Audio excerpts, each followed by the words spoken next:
You're listening to Hurrdat Sports Live. The second shot. Be perfect. Talking to it. Oh, Filippo Celli hooping it. Did he say be perfect? And it literally was. Harry Hall's only just on the course. By the looks of it. 30-17. What's he got here? Oh, did you see where he landed that? Yeah, it's quite cute, wasn't it? Unbelievable. No way. Very cool. You realize how difficult it is to put this thing together. That ball is also ripped to right. Did Beatty do it? Yes, this time it's over, and Brett Beatty has left the yard. 3-1. Noah Alvarez gets into one to left. Marsh looks up, and that one crawls into the seats. Weaver, and that ball is smoked left field and deep, and this one is out of here. Trey Turner, touch him all time. Yeah, that's my fault. Yeah, one to the play by play. Ay. Good morning. Welcome in Hurrdat Sports Live, presented by Next Gen Mail Medical. That's DB. I'm Ravi Lulla here at Hurrdat Sports HQ. What's up, DB? Guessing there aren't a lot of highlights, huh? Over there, Liquidy? Not so much. No. Spent a lot of time on the first round of the British Open there.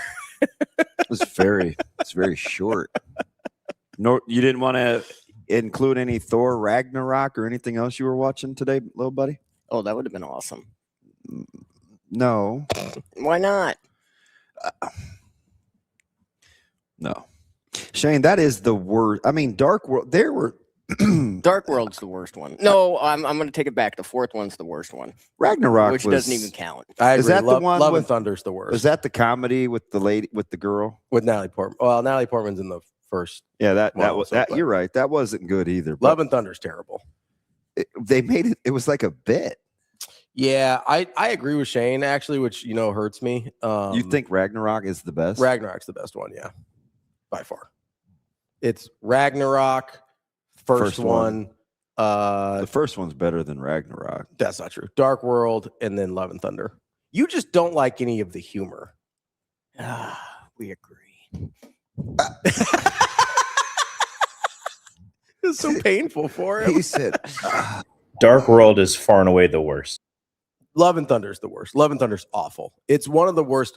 That's one of my most disappointed walking Love out and of a Thunder movie. was awful. You went to the theater for that? Yes, because I loved Ragnarok, and so I was like, all right, let's go. We'll go see Love and Thunder. And it was, I think, the last Marvel movie I've seen in a theater. I was so disappointed.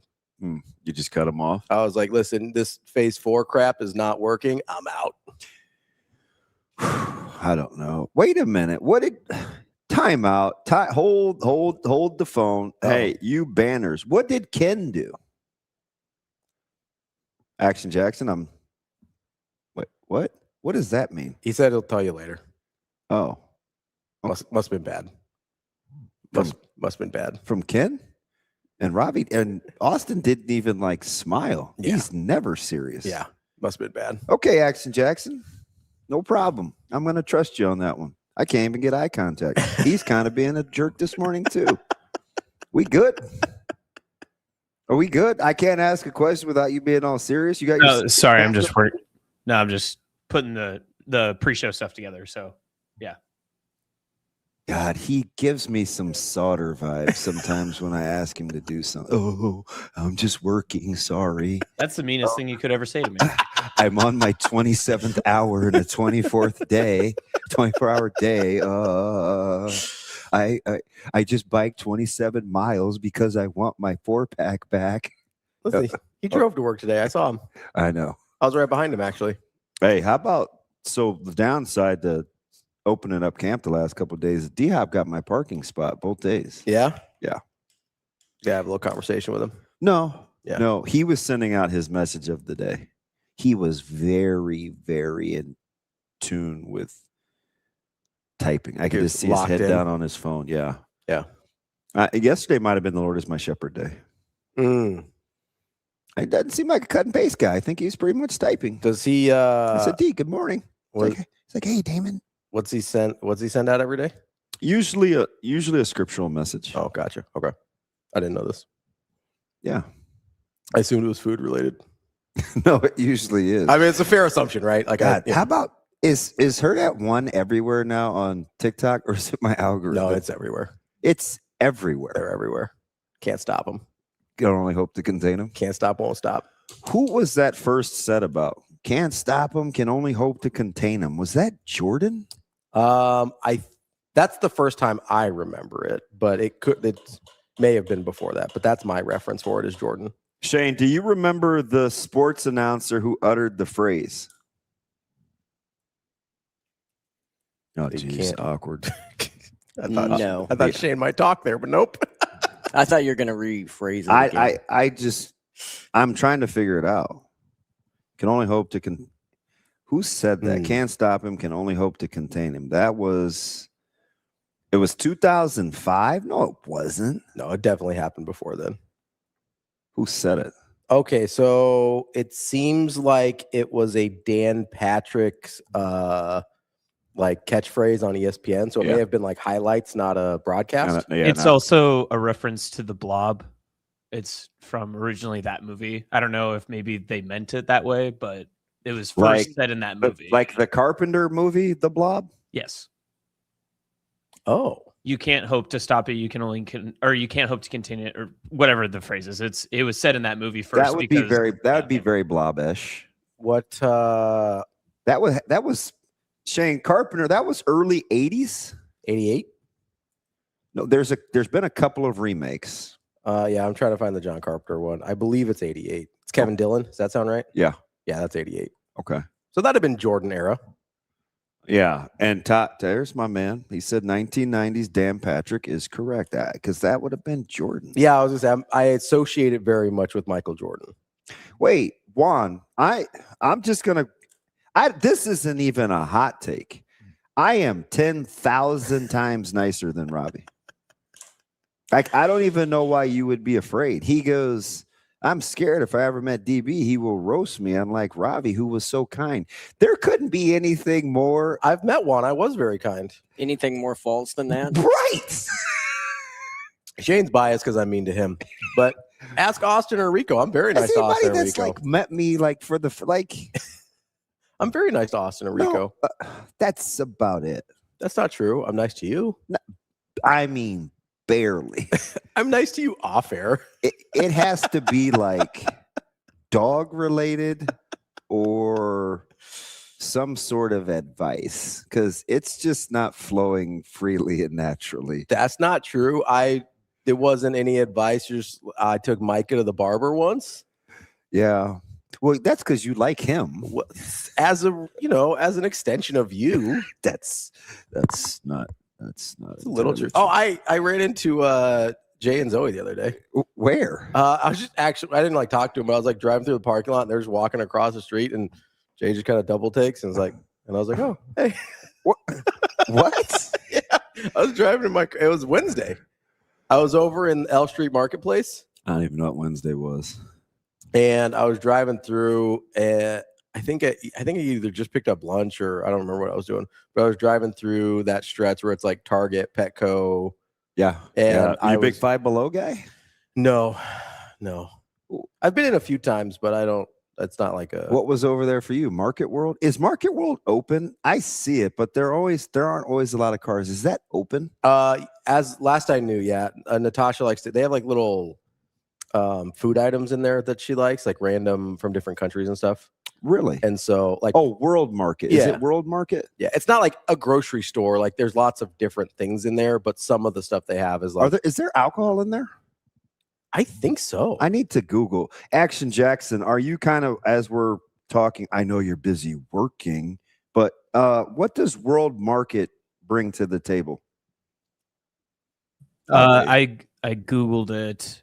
They do have wine, beer, and spirits, it says. Okay, because I think that's on the door. Yeah, I think they've got, I've seen, we usually go at Christmas because they have a lot of the different stuff we want to put in stocking stuffers for the family. Yeah, on the sign outside of the Omaha store says food and wine, weird furniture, and beer and gifts. So that's good. They have lots of stuff. It's a random assortment of things. They have clothes in there. You want me to do it again? No, I don't. Uruguay. short of you. Yeah, that. No, they have like a really random assortment of stuff. They do have some little like smaller furniture, like stools and chairs and stuff. They've got some clothes. They've got food items. They, like I said, they have alcohol. I thought they did. Just random stuff. A lot of random stuff. So if I wanted some hard to find foreign something, that's the place to go. Probably if it's like a prepackaged thing, you're not going to find. It's not fresh. Yeah, they don't like sell produce there. What do you get? Like, I mean, if you get candy from Spain, it's got to be from like 2024, doesn't it? Like, what are we talking about? Maybe I don't know. I don't know where. I'm not looking at expiration dates or anything. There's like my dad likes a certain type of like shortbread cookie. So they have those there. They just have lots of doesn't strike me as a big biscotti guy. What else is old Andy eating? He doesn't eat much. Like he just kind of nibbles. You say he's a little guy. Yeah, he's right? not big. He's not big. And he's very like health conscious, so he doesn't eat a lot of he just doesn't eat a lot. I don't think he's hungry most of the time. Interesting.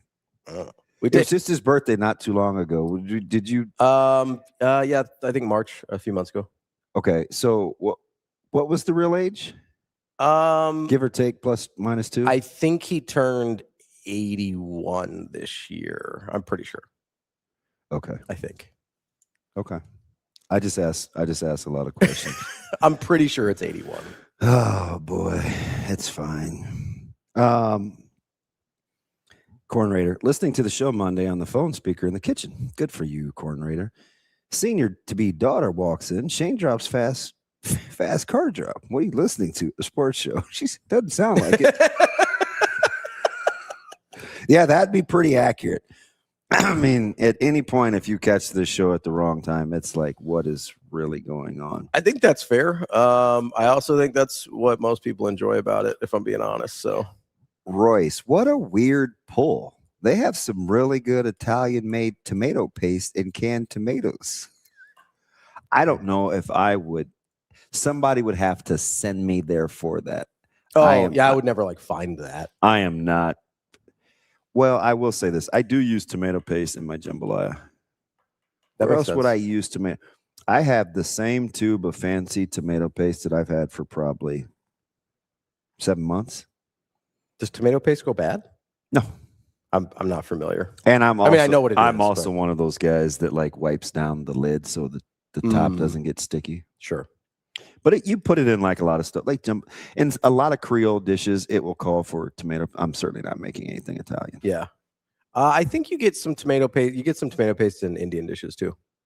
A lot. I think my dad has had it around at the house before. Well, for sure, butter chicken. Yeah. I think it's pretty common in chicken and butter. I don't remember doing it when I made the masala. I think it's in tikka masala. Is it? I think so. Well, it's tomato based. I don't know if you'd use tomato paste. I think you can. I don't know if it's like the recommended, but guys. And then curry. I think you use very particular. I think you use. Actually, I know you use tomato paste and curry. Oh, okay, Royce. What's Royce got? Okay. Royce is like a day oneer. Juan says where did it go? He says the hour I listen to is more of a cooking, food review, roast, theoretical session. I'm here for it. Juan's practically my neighbor. I told you I may. He's a little closer to the water tower. I may walk over there at some point. He says, Juan, unfortunately, Austin and Rico were both equally endearing. Even as a Knicks fan, Rico surprisingly seemed like a good dude. Yeah, I told you, like twice a week, it pains me that Rico's actually a decent person. Because I really don't want to like him. He just doesn't give me anything to not. Even when he does, like, you know, because he'll be kind of a dill hole sometimes. He's like sort of does it in a which one's giving you trouble there? Dill hole? Seems kind of like a made up. It kind of is. I've said dill rod. I've heard people say dill hole before. I don't really even know what it means. I think you're just kind of combining a couple words so it sounds offensive. but it's not actually swearing. Yeah. Yeah. Okay. I think that's the goal there. All right. Like jackwagon, that doesn't mean anything. Yeah, Juan's on a heater this morning. We may need to cut him off. Juan, are you working today? Because it's kind of extra squirrely. Yeah, that's a little. You think Juan's working today? It seems like he says he only gets to watch an hour a day, so I assume he's working. See, Asian Joe's heard of dill hole. Really? He says, I haven't heard dill hole since I was in middle school, which That seems very middle school. lends me to believe he has heard it before. It is good to see Asian Joe. I know he's been in a little bit this week. He's been in off and on. Good. We're Team Asian Joe. I've never met Asian Joe, I don't think. I would doubt it. Asian Joe is like OG. Yeah, I remember him from the old place, but I mean, Shane, you got to probably lump Asian Joe into like year 1, 2 OG, right? Oh yeah, he goes back. Yeah. back. I mean, yeah. Speaking of Boomer, I had to give your As in Chris Berman? yeah, I had to give your broadcast partner a little bit of a hard time yesterday.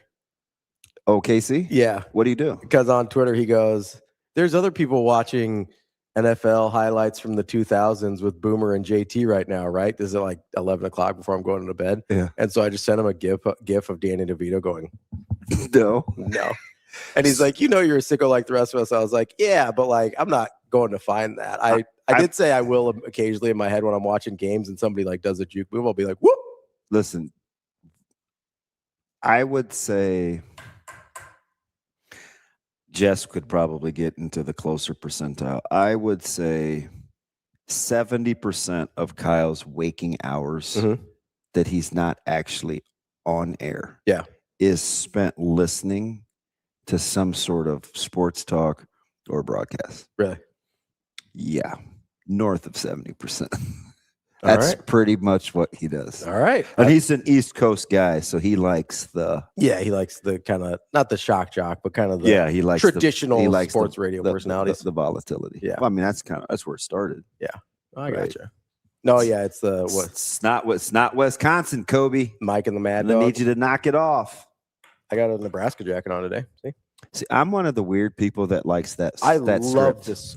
This is one of my Is favorites. that script or font or what's the proper to? Hey, know it all. Action Jackson. Is the proper term script or font or what is this? Is okay, I might be wrong, but is script when it's in cursive? I think script specifically is when it's in cursive. That's what I think anyway. So I would say font Yeah, I actually strangely like that. or typeface, maybe. Typeface? Yeah, that's the thing people use sometimes. I don't know what it means, but it sounds like it might work. Typeface? Yeah.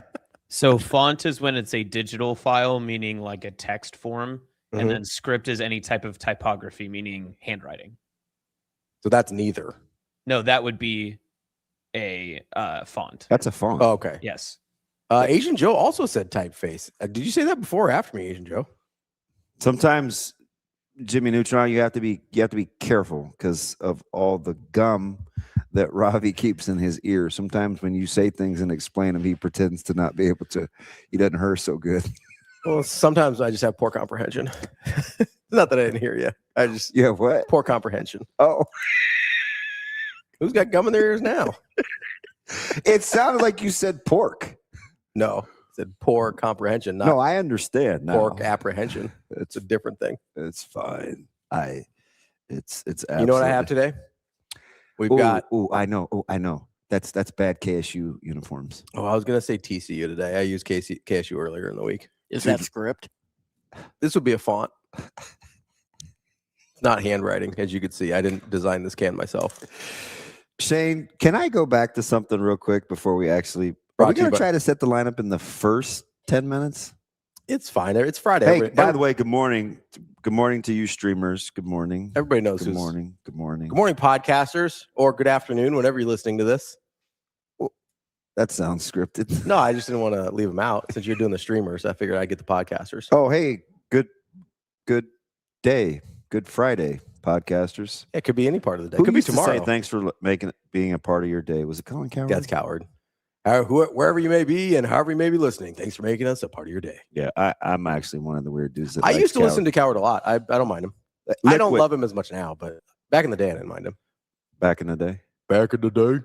Liquid, why Ragnarok this morning? And you don't have to like give me the long version. I'm just like curious because that was awful loud. Like, how did you land on that one? He was having his own party. He looked like it was like a goddamn choo-choo train, Puff Factory with all this noise. And did I sneak up on you? Because I seem to have startled you.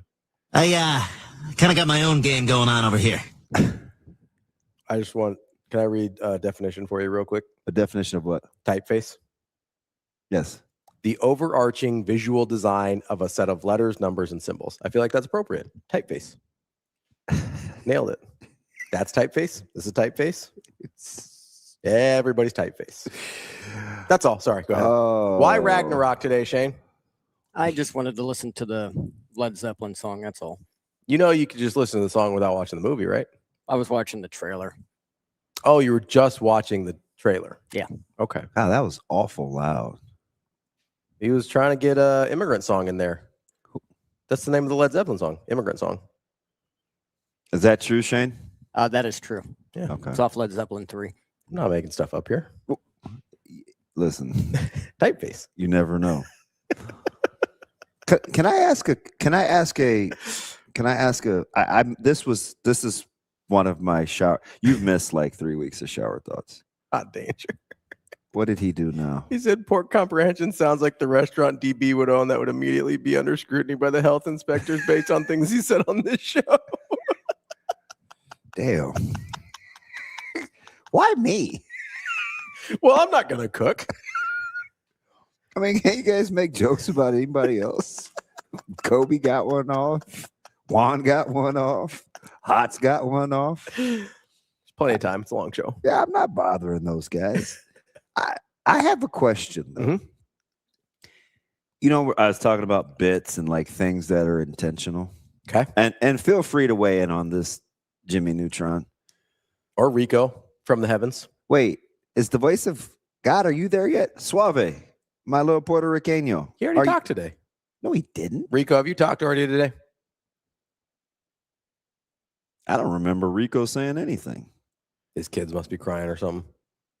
Neutron, do you remember Suave saying anything? No. Yeah. Maybe it's just in my head. Because it's all in my head. See, that's one of those things you say very convincingly. And I was like, wait a minute. I'm almost positive he's talked today. I don't think so. You want to put 20 on it? Yes. I'm plus, yeah, free money. We trust Rico to tell us the truth? Yeah. Okay. Whenever Rico's back. Yeah, 100%. Okay. I'm good for that. God, $80. It gets me to what I just look at the other You're getting day. closer. No, I just looked at no free publicity. There's a restaurant that people have kind of been talking about. It's a little lower price point than like high end. Mm-hmm. Like I didn't see anything on the menu that was more than $60, but it looked like a decent restaurant. Okay. What style? This right here. This is terrible radio, but we don't give away free pub. Oh, okay. Yeah. Well, we're not on the radio, so it's fine. Or whatever we do. This is why people need to watch the YouTube stream so they can see us interacting. They'll be like, oh, DB's writing something down right now. It'll be a second, but we're okay. I think I've been there. I think I went there. Ah, damn it. I'm down $40. He did talk during Ragnarok. He said it's I heard my name. What y'all want? Let's go. You've talked already this morning, right? Yes, sir. He did. All right. Did. That's really damn. Now I'm down to like chicken. Chicken. I mean, that's $40 is like roasted chicken on the menu. You could get 8 rotisserie chickens from Costco. That's got to make you feel better, right?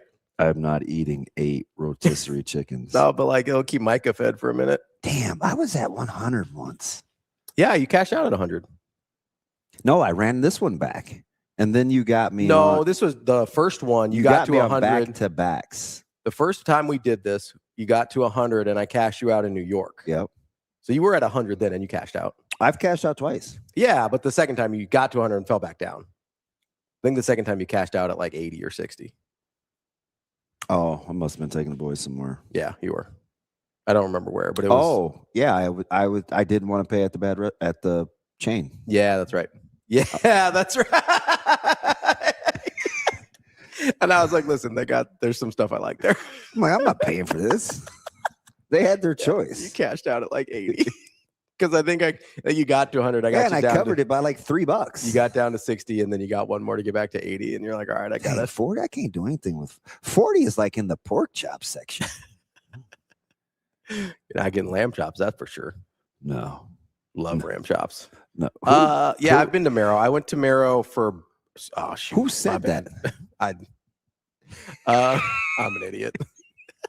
Well, your bus is a super struggle. I went there for brunch one time. How was it? Pretty good. It was the brunch menu actually looked like the best part of the menu. brunch menu looked really good. There was I'm a big brunch guy. I am too. I love brunch. I just don't eat it a ton. I love I'm a big brunch guy. I love brunch. I will try like any brunch menu that looks good. I will try. You want my first or second shower thought? First one. Let's go in order. Okay, so this one's going to take a little longer. Okay. You'll do the short one first? Yes. Let's do the short one first.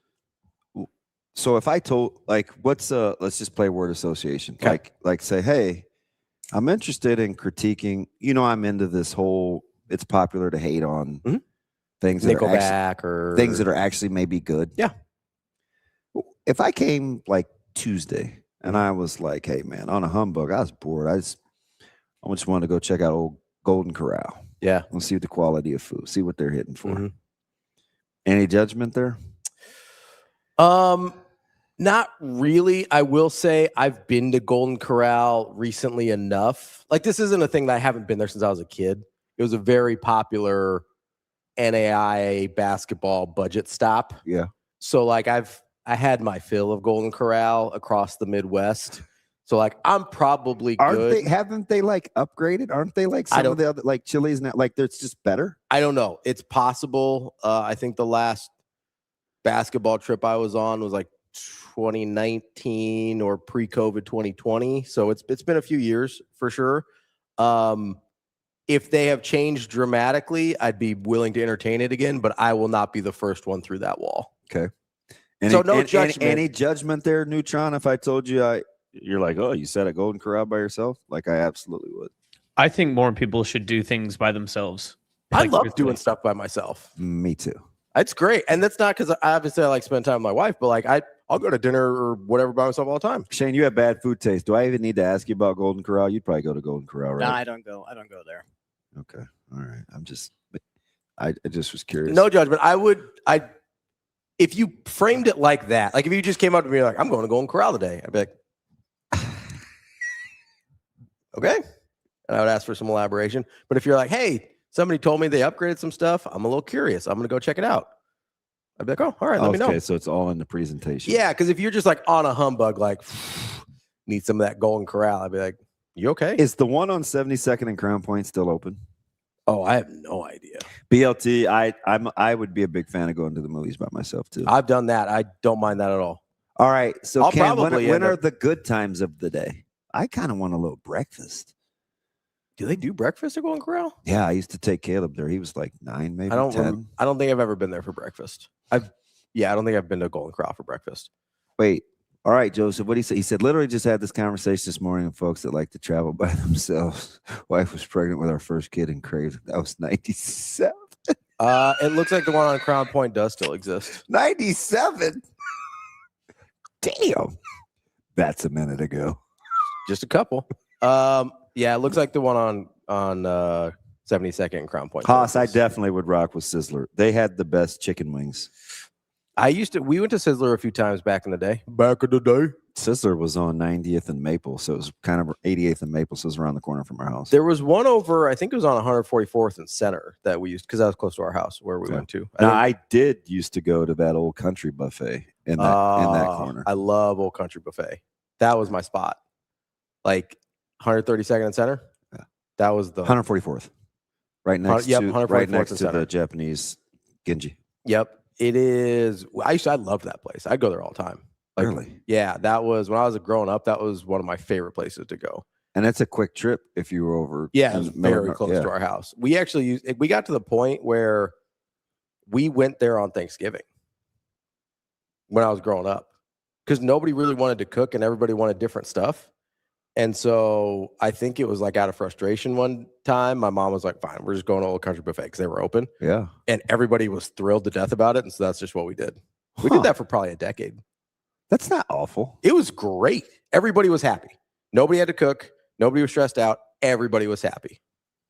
Interesting. And listen, I loved their fried chicken. Ponderosa was fire. I loved their fried chicken at Old Country Buffet. So everybody, not everybody, but a couple. So we did the 7-on-7 at Bell West about a month ago. And there was a couple of, they were a little older, but they were watching their grandson play. And they had just stopped out at Golden Corral right off of. I would say the one, I think that's the last one I've been to is the one in Bellevue. It's constantly deep. Oh, it's always busy. Yeah. Always busy. I'm not denying the value here. I've had my share for sure. Yeah. I probably haven't had it since mid 2000s. I'd say 08, 09 maybe. Yeah. Mine's definitely 2019. I mean, you're thinking about, it's probably 11 because Caleb was 8, maybe 13, maybe 13. Okay. Oh yeah. Oh yeah. That's not terrible. It was 13. So I understand the value for sure, but think about, I'm probably going like somewhere between 6 and 10 times per basketball season for like 8 years. So like I'm good. Okay. Unless there's been a dramatic change and you're just like, hey, you got to go. These things are fire. I'm probably solid there. Here's the other one. And I'm just curious if this has affected her brand. Because she's everywhere. And maybe it's just because there aren't any sports going on. But do you think Caitlin Clark is acting like this intentionally? Or she just all of a sudden the last year doesn't know any better? Am I doing too much Define acting like this for me? Like, just what do the you mean? incessant yelling at officials and complaining in press conferences? Like, I think she's just over it. That's how I've taken it. I mean, it's out of control. Like I think she's just over her treatment or how she perceives she's being treated. But she didn't get kneed in the quad. Like, there's like these slow-mos and instant replay, and she's mad and she's cussing at officials, and I'm just like, you ever get to a point like, okay, I'm trying to come up with an example here. Remember when I used to kind of get in trouble? I was like, Iowa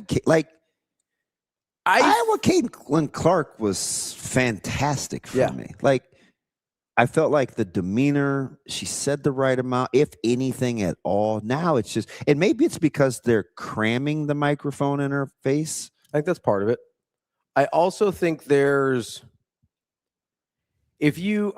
trying to find a good example here. Like, okay, let's say you've got a teammate, right? And you guys have been cool, and maybe you're not best friends, but you guys are like, have a fine relationship. You're on the same team together.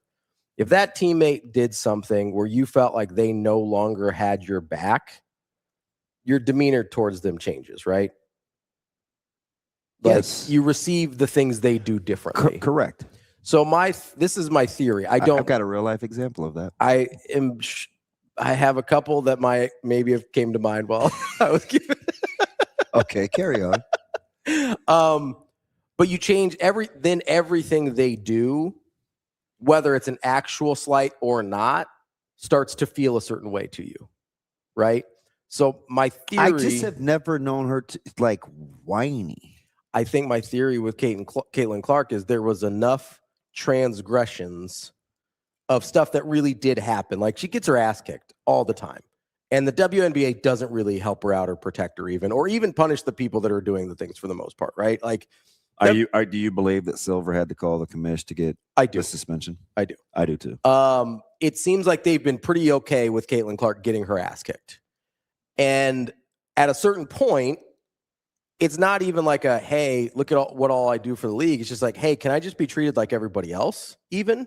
Can I get that level of respect? I don't want extra. I don't want special treatment. I don't know about that. She's one of the 10 best players in the league. Yes. I would agree. And it would be normal, I think, for her to want special treatment. Brunson isn't saying, can you treat me like,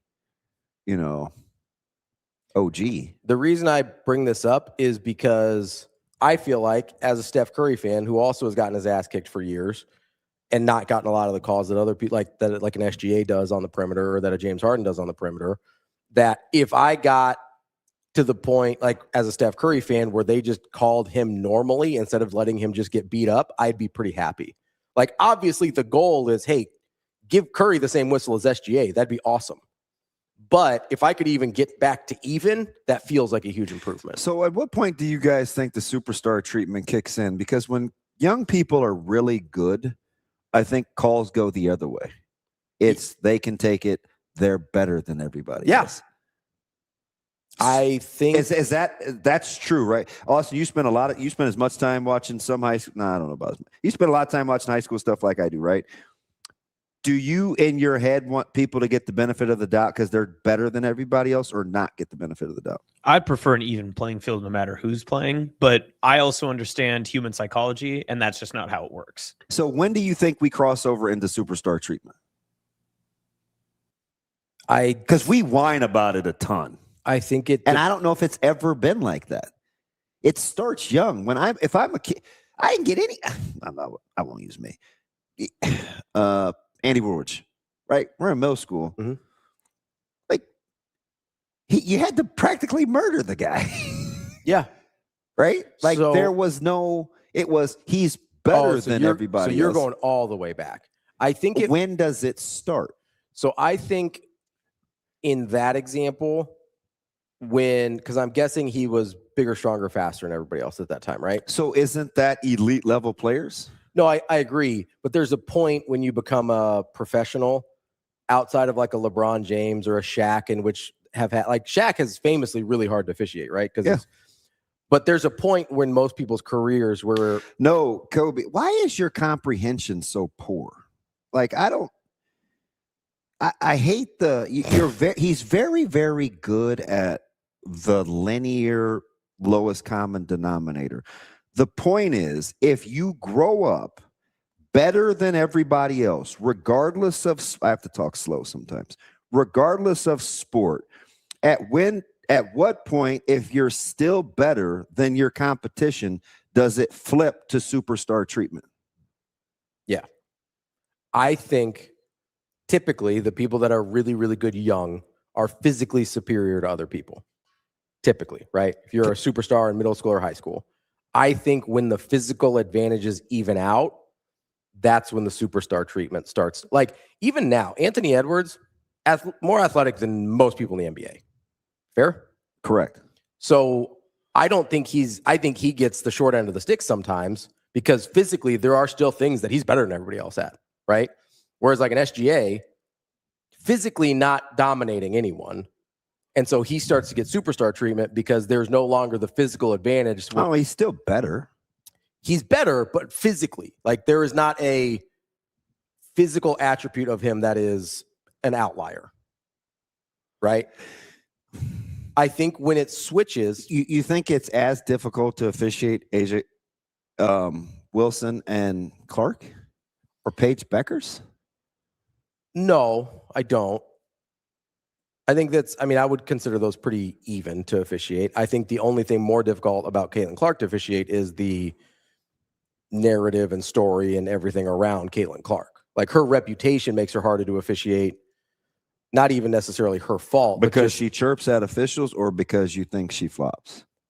I think there's multiple things. I think because of how the perception of how she's felt about in the league.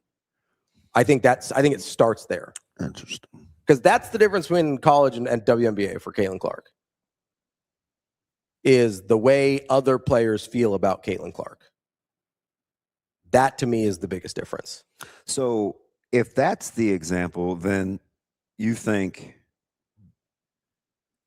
oh, that's fascinating. You think the league rocks with most of the league because most of the league doesn't like her? That's the perception I get. Yes. Okay.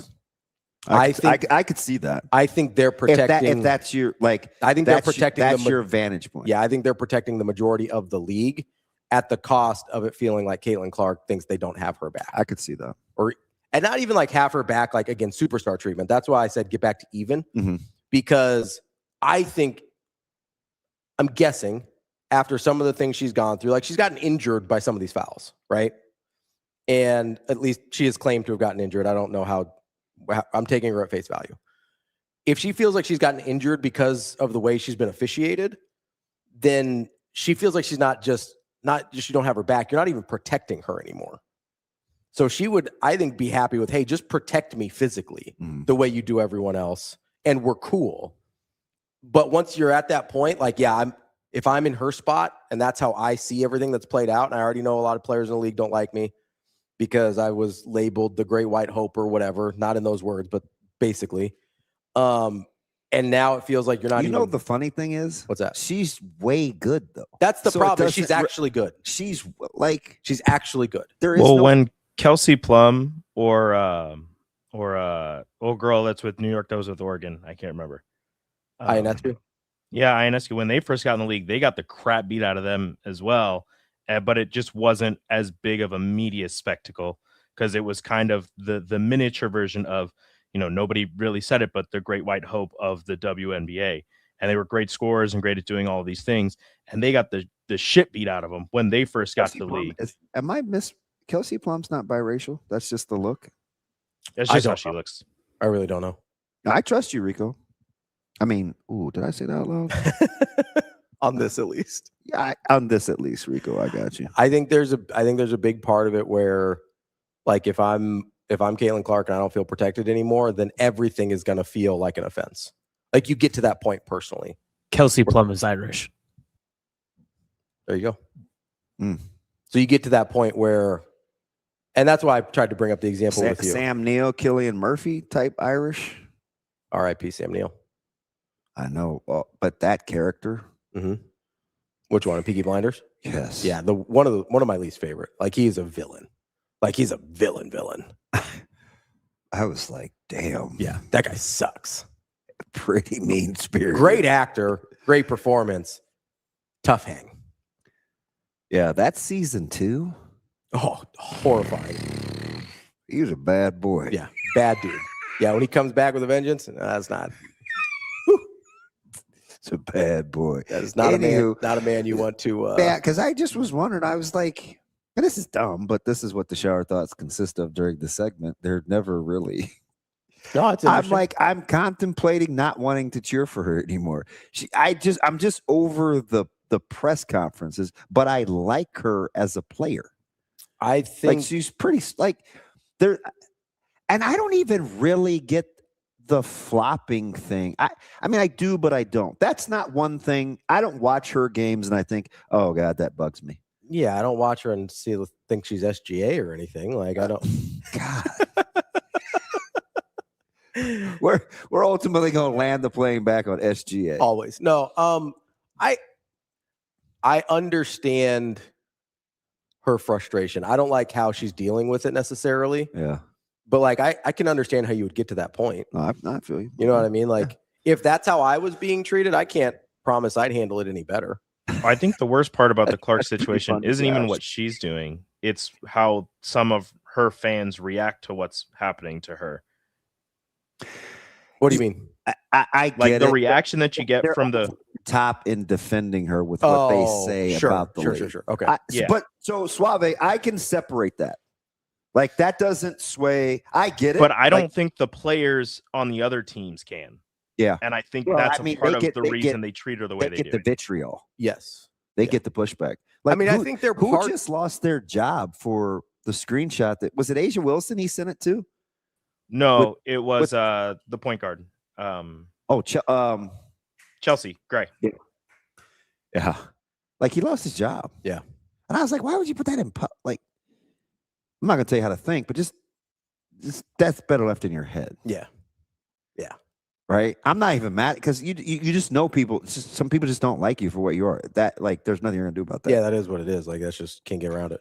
That isn't worth losing my job over. I wouldn't think so. Hey, it seemed like a pretty good job. I was like, depends on how much you like your job. Also depends on how fed up you are. I get that though, Rico, but I get it.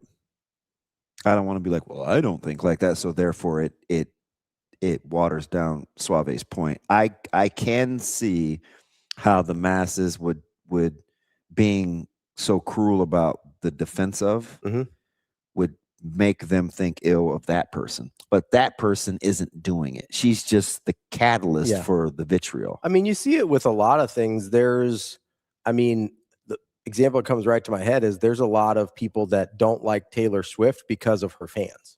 They just think their fans are too much, right? Like Shane, did we have this conversation years ago about Dave Matthews? Yes, we did. I feel like we've had this conversation. Yeah, I think it's happened with a lot. I think it's very common with musical artists. Very common, where their fans are so much that you're like, I don't want anything to do with this person because I hate their fans so much, right? Like there's a whole group of. Well, I think I on a much more, micro level. That's why I think people hate Nebraska. Sure. Yeah, I do. From like a national level. I do. I could see that. I do. You see it in the engagements. People, Nebraska fans don't come for me, or somebody will say something, and it's like, I know I'm going to hear from Nebraska. It's like I think that's the perception. Am I wrong? Maybe this is just me. I don't get the sense. I get there's other fan bases that don't like us or whatever, right? Yeah. I don't get the sense nationally that Nebraska's that hated. I think amongst fan base, you're yes and no. Okay. Just depends on where you're from. Sure. I think in the Big Ten, yes. Sure. That's fair. I think within the conference, because of the brashness and bravado that people have assigned. When Nebraska came into the league. We had to evaluate where Iowa was. When Nebraska first came into the league, it was supposed to be this baseball. I get the Big Ten's feel about totally Nebraska. Fair. I think nationally, though, I don't get that sense. Mostly nationally, I feel like I hear respect about Nebraska. I don't get a lot of vitriol outside the Big Ten from a national standpoint. And even some of the schools, I think it's the traditional Big Ten schools that don't like Nebraska. Like the newer ones, I don't really feel like have any beef with Nebraska. I think it's certainly the Iowa, Wisconsin, Ohio State and Michigan early, but I feel like they're so far in a different spot than Nebraska right now that I don't get a ton of hate from them. Michigan thinks they're better than everybody else, so I think they're all sort of just condescending towards everyone. I agree. Cobe, they do. Oh, yes. Minnesota hates us for sure. Kobe, we need to start hating Minnesota. Do you guys think we've caught up with the return hate of Iowa? I think if not, there's something wrong. Like we should. Okay, what about Wisconsin? Since they stopped playing them, I don't know that it was that used to be pretty bad. It was pretty aggressive for a while. I would have any of you guys been to a game in so Madison is one of the places I hear a lot of bad experiences from. I've been to a game in Madison, but not a Nebraska game in Madison. I've been to a Wisconsin game. I went to Wisconsin Penn State once. I don't know why Minnesota hates us so bad, but I agree with they do. They do. We talked about this last year. I know. I said, do you?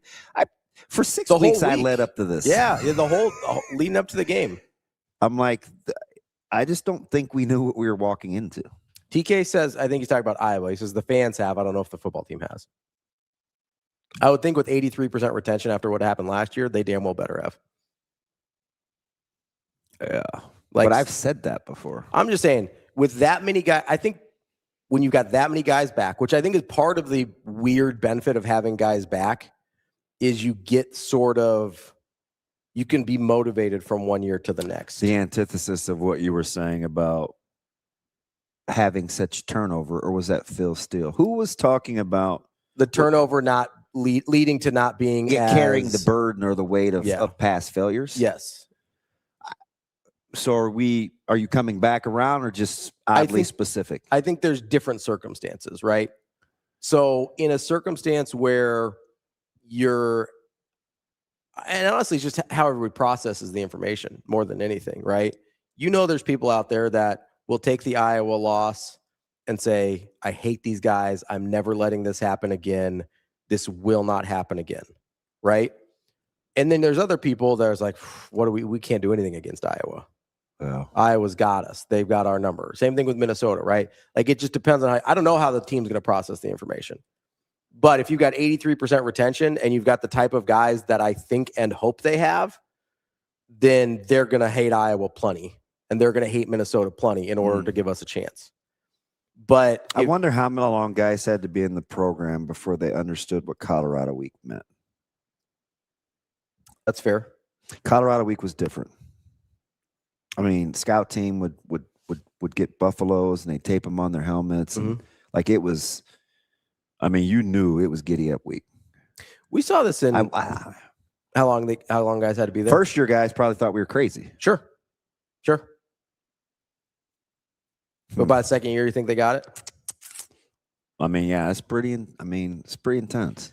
One of the examples I can think of that had direct results, and you can see when it happened, is look at the Nebraska basketball, Creighton basketball, men's basketball rivalry before and after D-Rock left. Oh, yeah. D-Rock carried the torch for hating Iowa, or for hating Nebraska. For hating Nebraska. And that was what, like, every year, honestly, it felt like Nebraska looked at it for a long time. Not the fans, but the team, right? I know the fans really get upset with each other. I understand that. I think there was a long time where Nebraska as a team looked at it as, friendly in-state rivalry, and didn't understand. They looked at it how Nebraska looks at Minnesota. Why do these guys hate us so much? We don't get it. But Creighton did. I don't think they do anymore. And I think Nebraska has more of that edge now. And it's flipped on its head where now Nebraska has the edge every time they play Creighton. And like the teams have gotten better too, but there's been years where, I mean, Creighton went to the Elite Eight one year and lost to Nebraska, right? Like, so it's not always quality of team, right? Like, I think that has flipped dramatically because you don't have the institutional knowledge of this is why we hate this team at Creighton anymore. And it's developed at Nebraska. So I hope the retention from year to year for Nebraska leads to understanding that hatred for Iowa and Minnesota, because and it's not about the negative emotion, it's about the intensity that it. Look, Shake and Bake just comes in as like trash. He's a troll. He is a stone cold troll. Like, I hope that the hatred leads to a level of intensity that we can match for Minnesota and Iowa, because that's what it is, right? Yeah. Because hatred can also be destructive if you don't channel it right, but it can provide a ton of energy and intensity if you know where to put it. Let me ask you one more. This was my last thought. Since we're just going to go the whole hour, AJ, I apologize.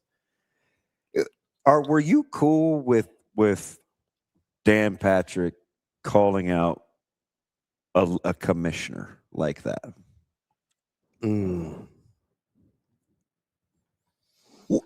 Or could I, like, the thoughts on what other commissioners of leagues think when somebody uses that platform for that? Is that something you think is specific because Dan Patrick can do it? Or are you like, yeah, you should, like you I mean, as somebody who's never really had a hesitancy calling people out, I'm kind of like, hey, kind of do what you want. I appreciate that. You know, the lack of hypocrisy. I appreciate that. My stature or platform have really never dictated whether or not I feel comfortable calling somebody out. It's like, I guess if there were a couple of guys. Was there pushback? Oh yeah, and I can't remember the tweet. It was from the guy that worked in the industry. He was at ESPN, and it was a long thread. It was show more. It was like, hear me out. Read this whole thing through before. The vitriol. I listen, Kobe. I don't have what the question is because you can.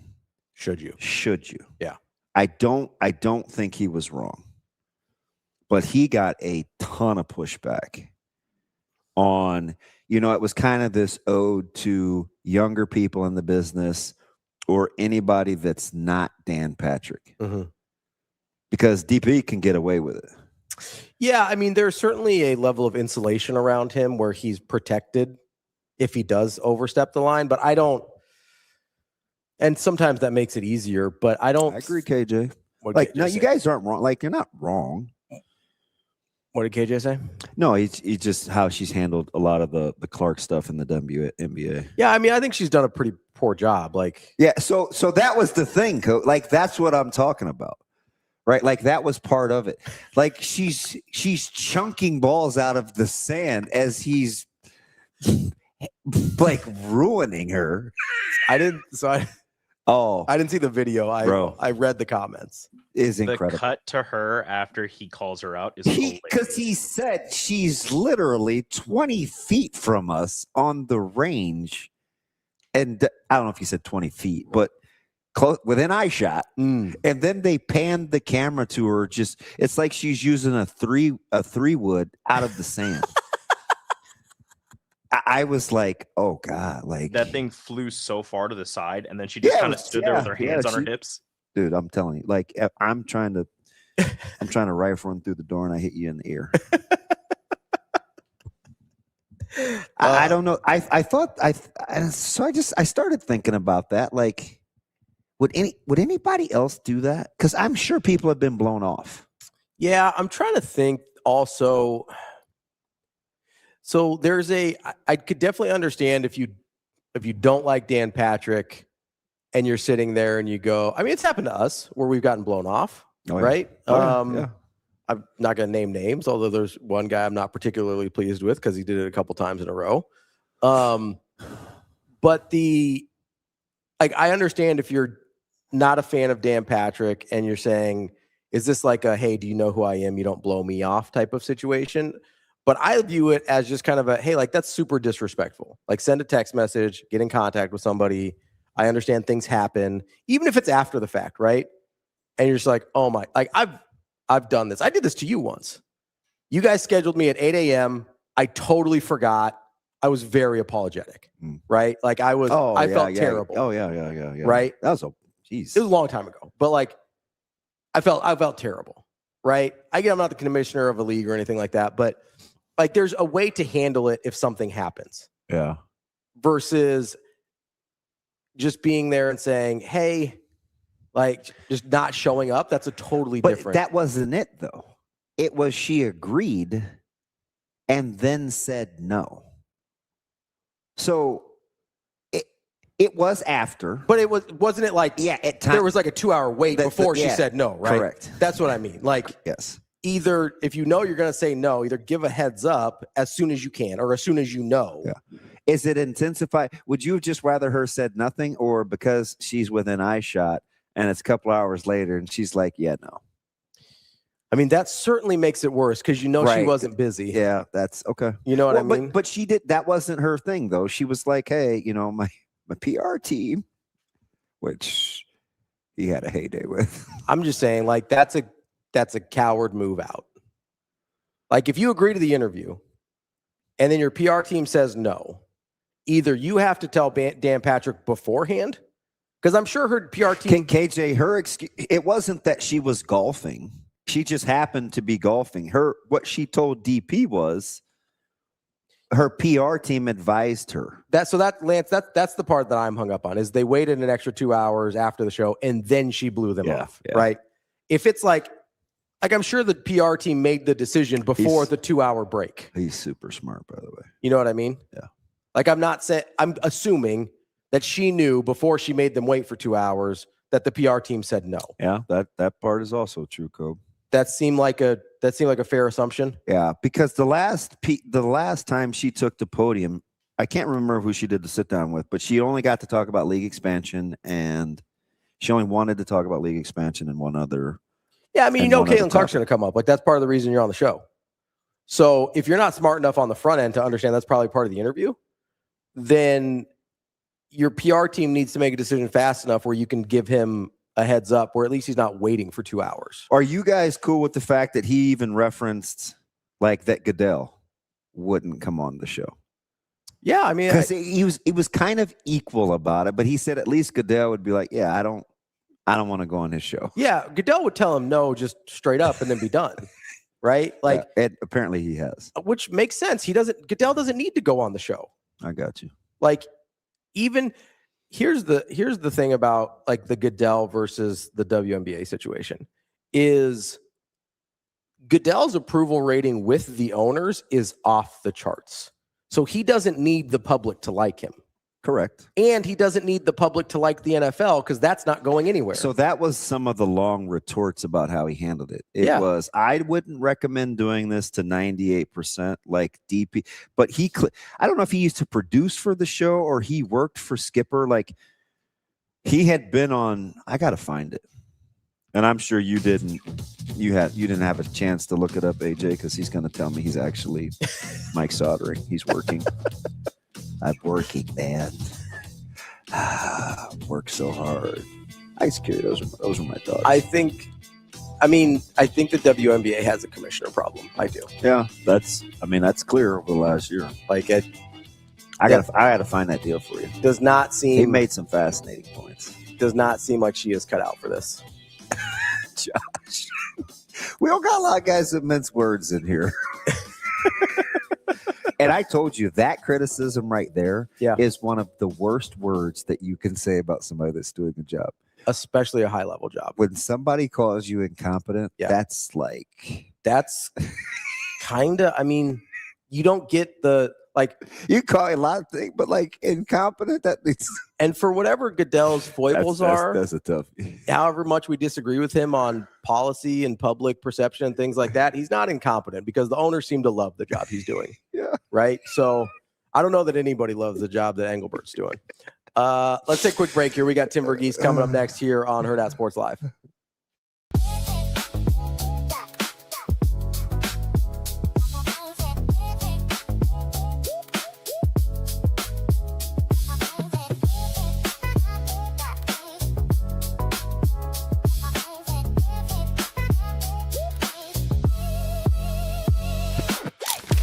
Are you feeling off, low energy, or asleep?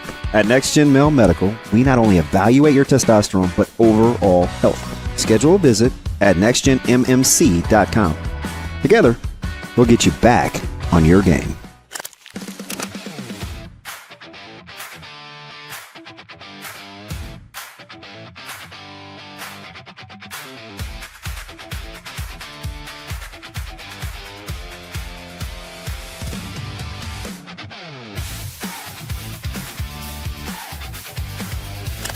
Now, you mentioned growing up in a Husker household. Obviously, you've been to a couple of Husker games in your time, whether it was supporting your family or just probably going as a fan. But when you went on these other visits for recruitment, did you have any issues of packing the right luggage, making sure you weren't wearing any Nebraska gear just because that's probably part of your everyday?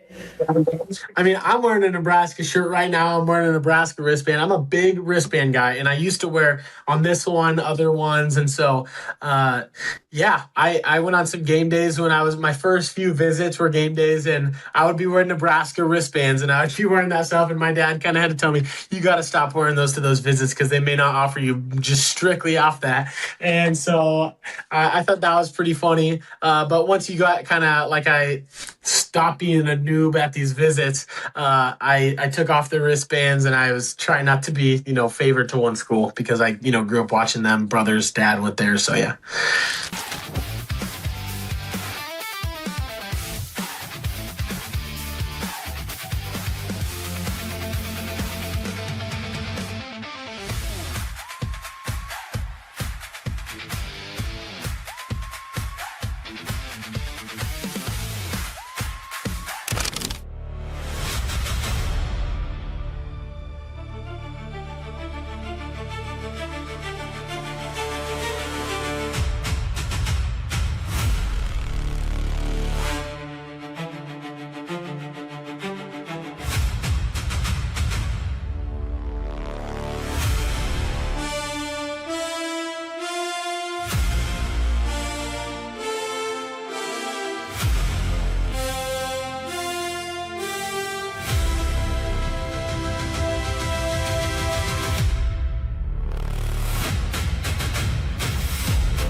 listening to Hurrdat Sports Live.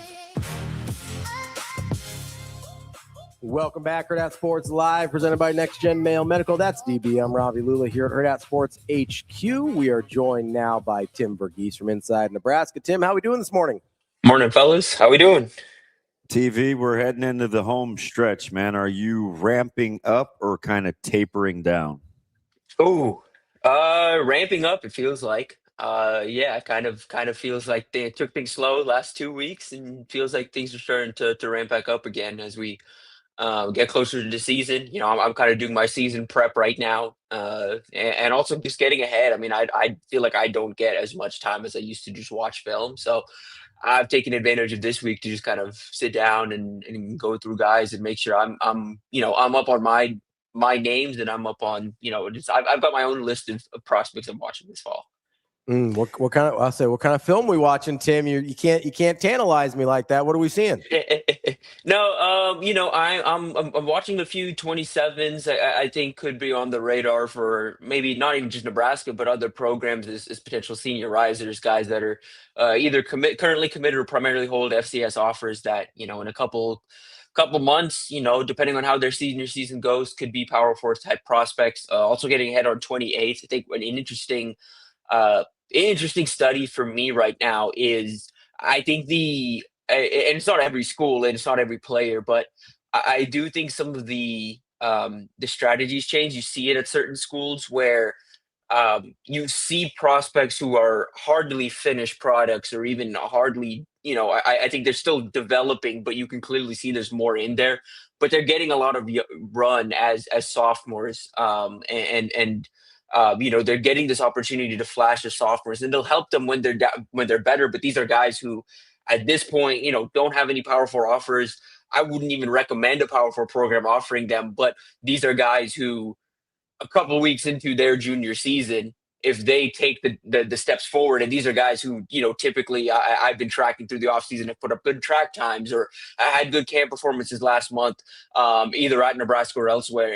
And so it's for me, it's tracking those guys and saying, okay, what do the first couple weeks of junior year look like? Have they taken that step forward that we saw flashes of this offseason?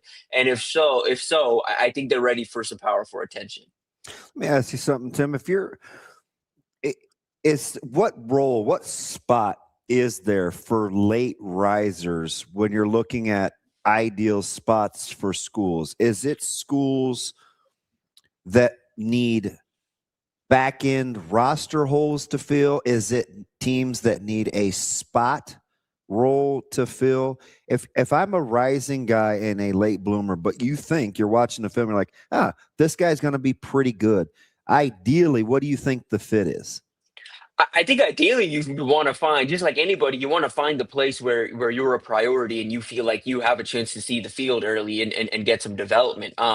In this day and age, I just, again, if the opportunity you have is to kind of be that backfill, like that kind of backfill type guy, you might get processed over. You may get recruited over a year, if not even a year later, like 6 months later. So it's one of those things where I'd prefer to be the priority target, but you kind of just have to, if you're a senior and you're a senior riser, you can't really afford to complain. You kind of just have to get in where you can. Because, I mean, again, for 27s at this point, if you're not committed, it's getting to that time. It's getting to that time where you got to go ahead and claim your spot, or it's going to be tough because just about everybody's done. I mean, there's a handful of spots really out there for each school.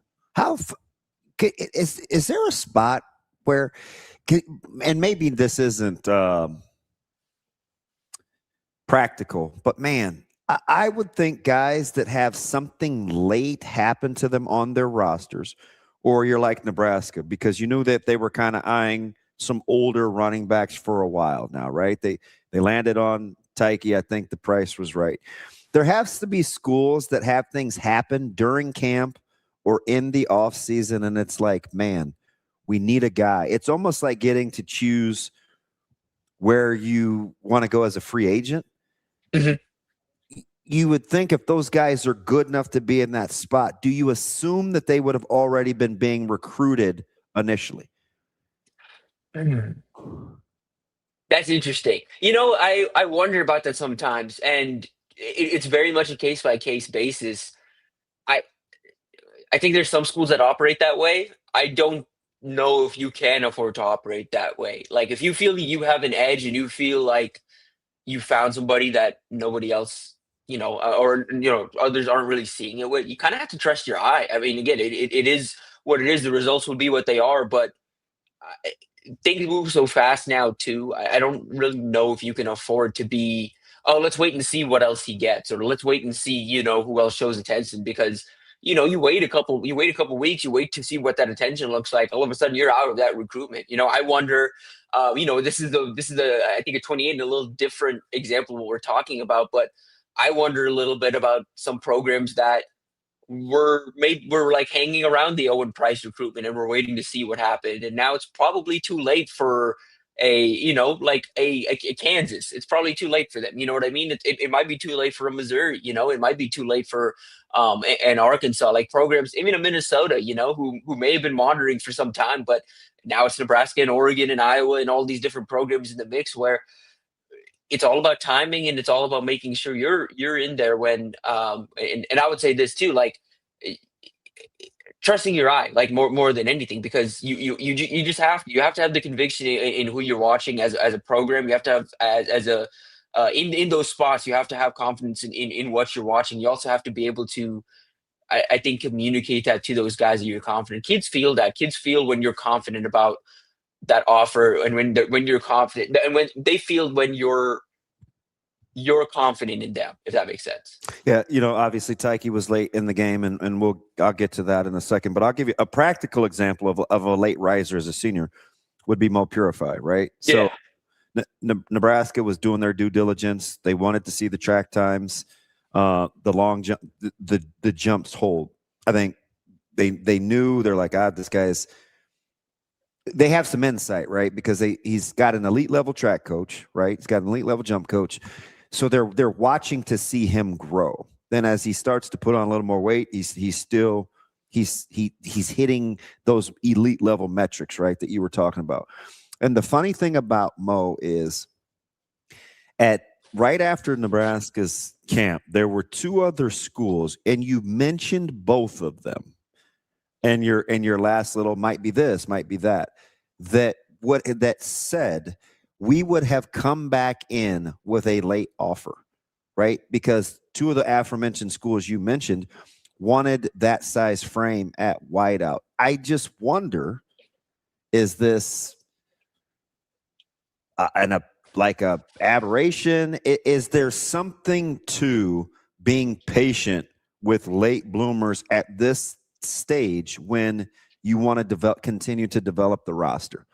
Yeah, I mean, I think so too, because let's take Mo for example. We talked about it on our board. It wasn't he put up really good track times and testing times last year as a junior, but he didn't weigh the same. He didn't look the same, and then he added the weight. And I think for him, what allowed this to click for Nebraska, and I think what gave Nebraska the confidence was seeing those track times, seeing those testing times at the current weight he's at the current size he's at, in the current frame. That's a player that they can now see moving forward. And so I think the patience paid off there. And I would I think these guys, and I think Nebraska does a good job, and DB, you can probably speak more to this with Mo, but I think Nebraska does a good job of communicating to these guys that they want to be thorough in their evaluation before they extend an offer.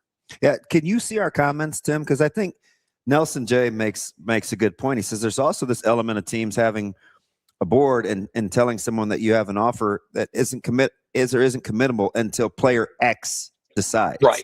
Right. Like that's probably more common than what I'm talking about with kind of the late level elite players. Right. That's for sure. Like some of the, I would say, kind of the politics of this too is you gotta have to navigate some of that too. And again, I think Nebraska does a good job of being candid in some of those conversations and letting guys know where they stand. But they also do. They also do their due diligence with senior risers, and I think we've seen this now offseason over offseason. Tyke's obviously the most recent example. I mean, Mo's another recent example, but they've found ways to add talent to the roster in creative ways late by just keeping their eyes open. they're a program at this point you have to get used to and you have to get accustomed to unique ways of adding talent to the roster. Every offseason it feels like they find a new way to bring someone on. How about you guys thinking about like when the price is right?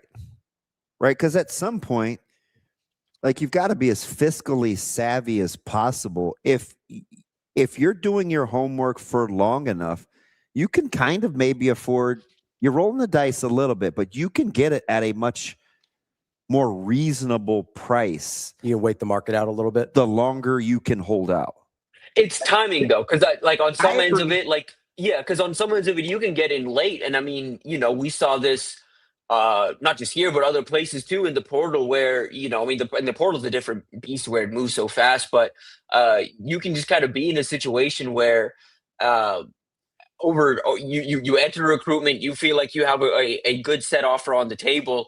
2 weeks later, there's new offers on the table, and at the end of the day too, the NIL, the market is raised on them. So that it's all about timing and being able to get in. But like you mentioned, I do think there is something to that with the senior risers, because with the senior risers, what you often get is they are, when they first burst on the scene, they're looking for money first, and then it's that. And again, it's not on everyone, but a lot of times those senior risers, the first thing they're looking for is, all right, I'm here, I'm on the scene. Let's go find that powerful offer. Let's go get that NIL deal. And it's like, well, again, you got to get in where you can, and you got to figure out what spot makes sense for you. And so it's just a dialogue. It's a back and forth. For the most part, with senior risers, unless you're a true, and we do see these guys still. I will know we do still see these guys.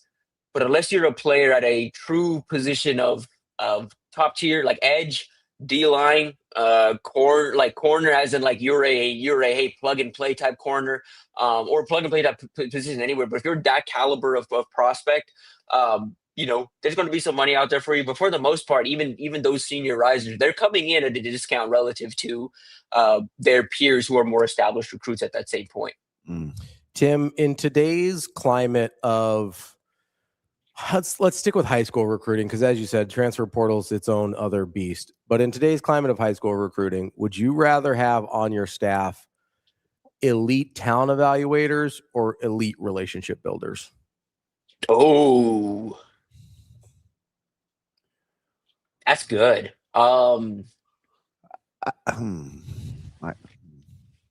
That's good. You know what this would be like at first blush. Sorry, Tim. If I was an elite talent evaluator, I could get in early where I might not have to be as strong of a relationship builder because I'm first. Right. That's one way I would look at it.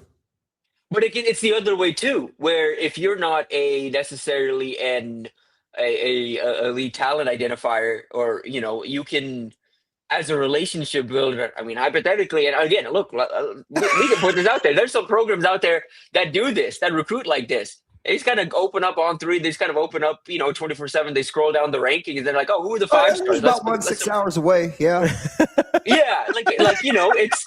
It's more so that it's like, oh, let me check the rankings updates. Oh, we haven't contacted that kid. Let me just make sure we start building a relationship with him. So you don't really have to do any work, but if you have a good relationship and you're good at that, you can do that too. I mean, obviously, the best answer is the best mix in between. I do think year in and year out, if you're a better talent identifier and you can do that, you're going to find an edge. And this is the name of the game in this day and age is finding an edge. I think your edge at this point is being able to cast a wider net and find talent where nobody else is, versus your ability to build a relationship to the point where you're getting something of a discount on that NIL deal. You know what I mean? Like, I think from a price standpoint, we're talking in terms of savings, the amount you can save on being early on a guy and identifying a guy and being able to secure that commitment before anybody else really gets in as an elite talent identifier, versus your ability to build a relationship to the point where that guy's coming to you for a relative discount. Like, we're talking, okay, he's coming to you for maybe $100K less, versus, hey, this market doesn't even get to 6 figures because you jumped on him so early. Yeah, I don't even think I lean.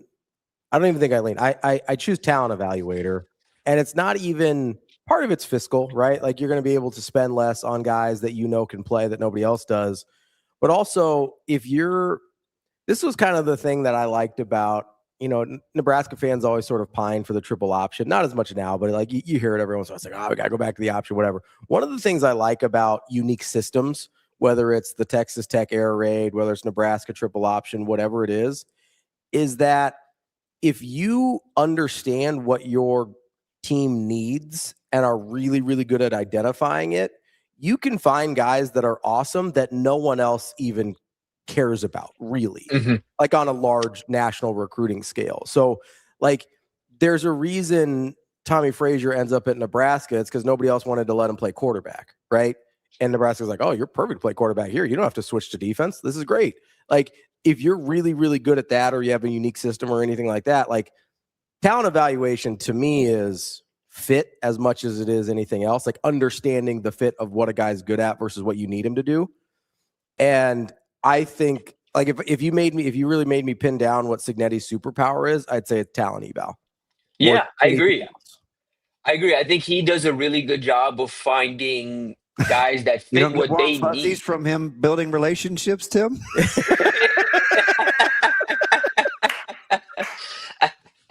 No, but Ravi, to your point, I mean, we do see some of that, and it's why, I'll say this too, like with Penn State, and I think the way Matt Campbell recruits, it is that, like, every cycle they have their guys, and they found their edges that way sometimes too, in that we need this type of tight end to run our offense, and it's how they went and they found Ben Brahmer, and it's how they went this cycle, and why they prioritized Cooper Terwilliger as much as they did is we need a tight end like this to run the offense we do. And, they recruit quarterback the way they do because of the offense they run.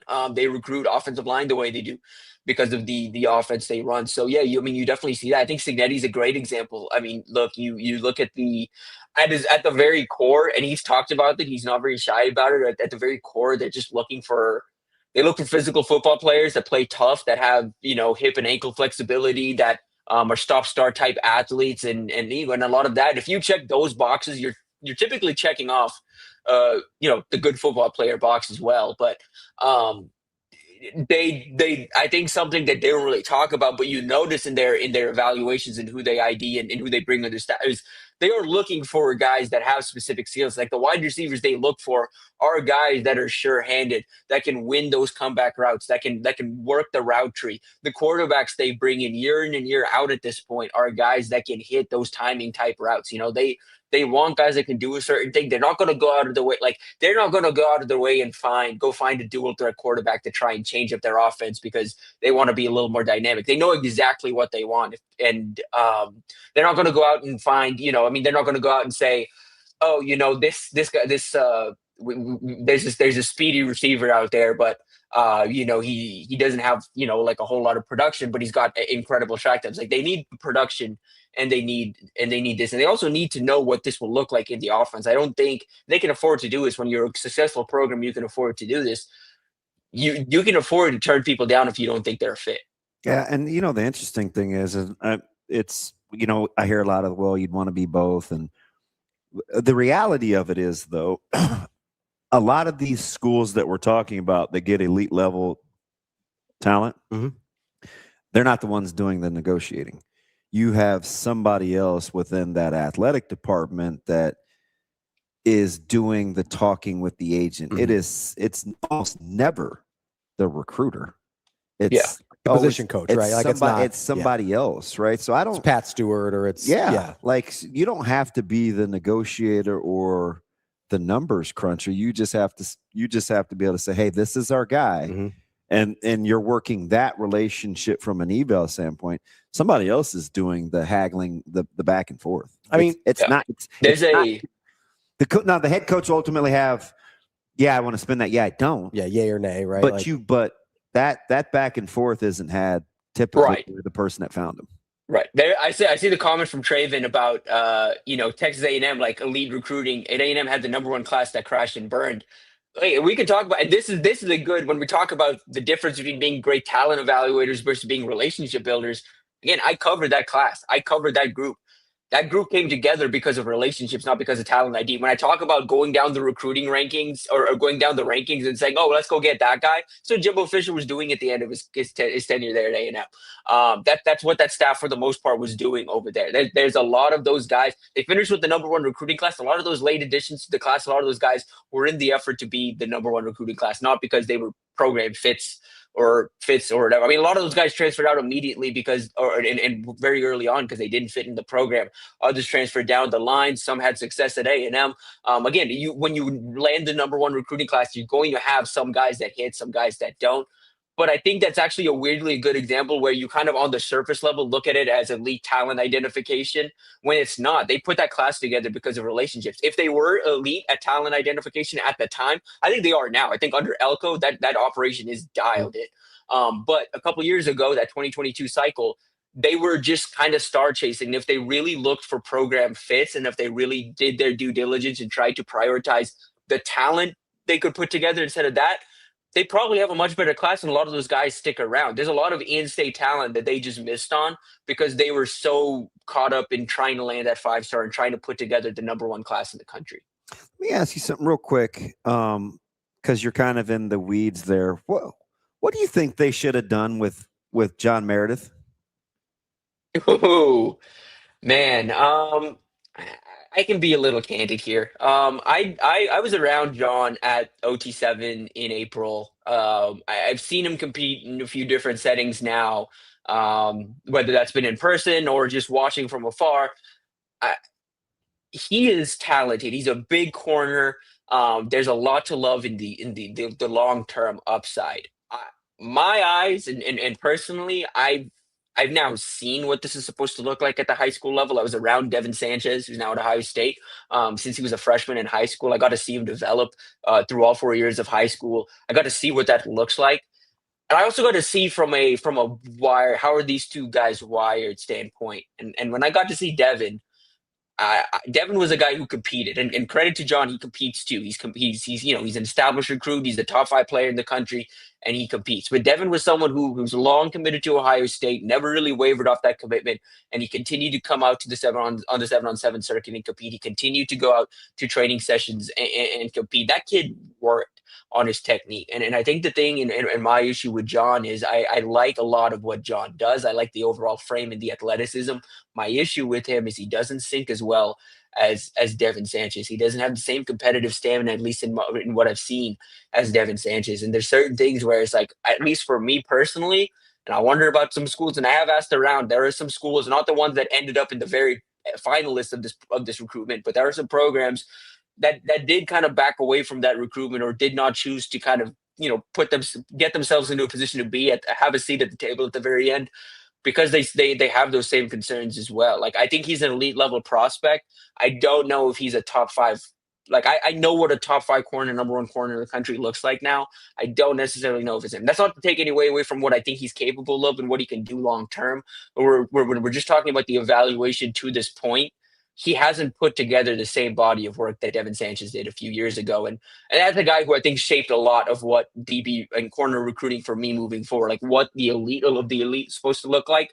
Devin Sanchez kind of set that bar for me at this point. Okay, so 5 for 5 eligibility maybe is we keep thinking it's going to be a thing.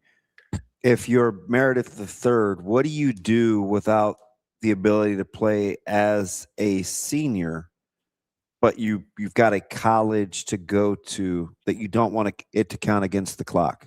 Ooh. I mean, there's a few guys that Nussmeier, Garrett's little brother, is in the same situation. The Georgia commit, where he's been ruled ineligible for his senior season. So for both of those guys, I mean, look, I would say go play. Like, both of those guys need to go play at the high school level, whether that's private, whether that's moving out of state and doing something else. But, and again, look, let's be objective here. They're both SEC commits, both priority targets for the schools. They've got a little money, so they can move out of state if they need to. But yeah, I mean, they need to play. I don't think for either of these guys it's good to just sit down for a year. I don't think for anybody it's good to just sit down. Well, I mean, it's got to be someplace where you're going to be eligible. Right. And my concern is, I mean, even at the much older level, I have the same concern about Sorsby. Like he's just not going to play this year, and that's not good for his development. Like he's someone who needed to play this year, and I know. think He's in big trouble. Yeah, John, and I think both John and Nussmeier, they need to play this year, and it's a concern I have. Also, in the comments, Carol, fans need to stop falling in love with star rankings and recruiting rankings. This topic gets my blood boiling. Yeah, same. I agree. I generally agree. Here's where we're at, and I just want to put this out there. Maybe my final point of the day, but we're in a point in the NIL era in this where.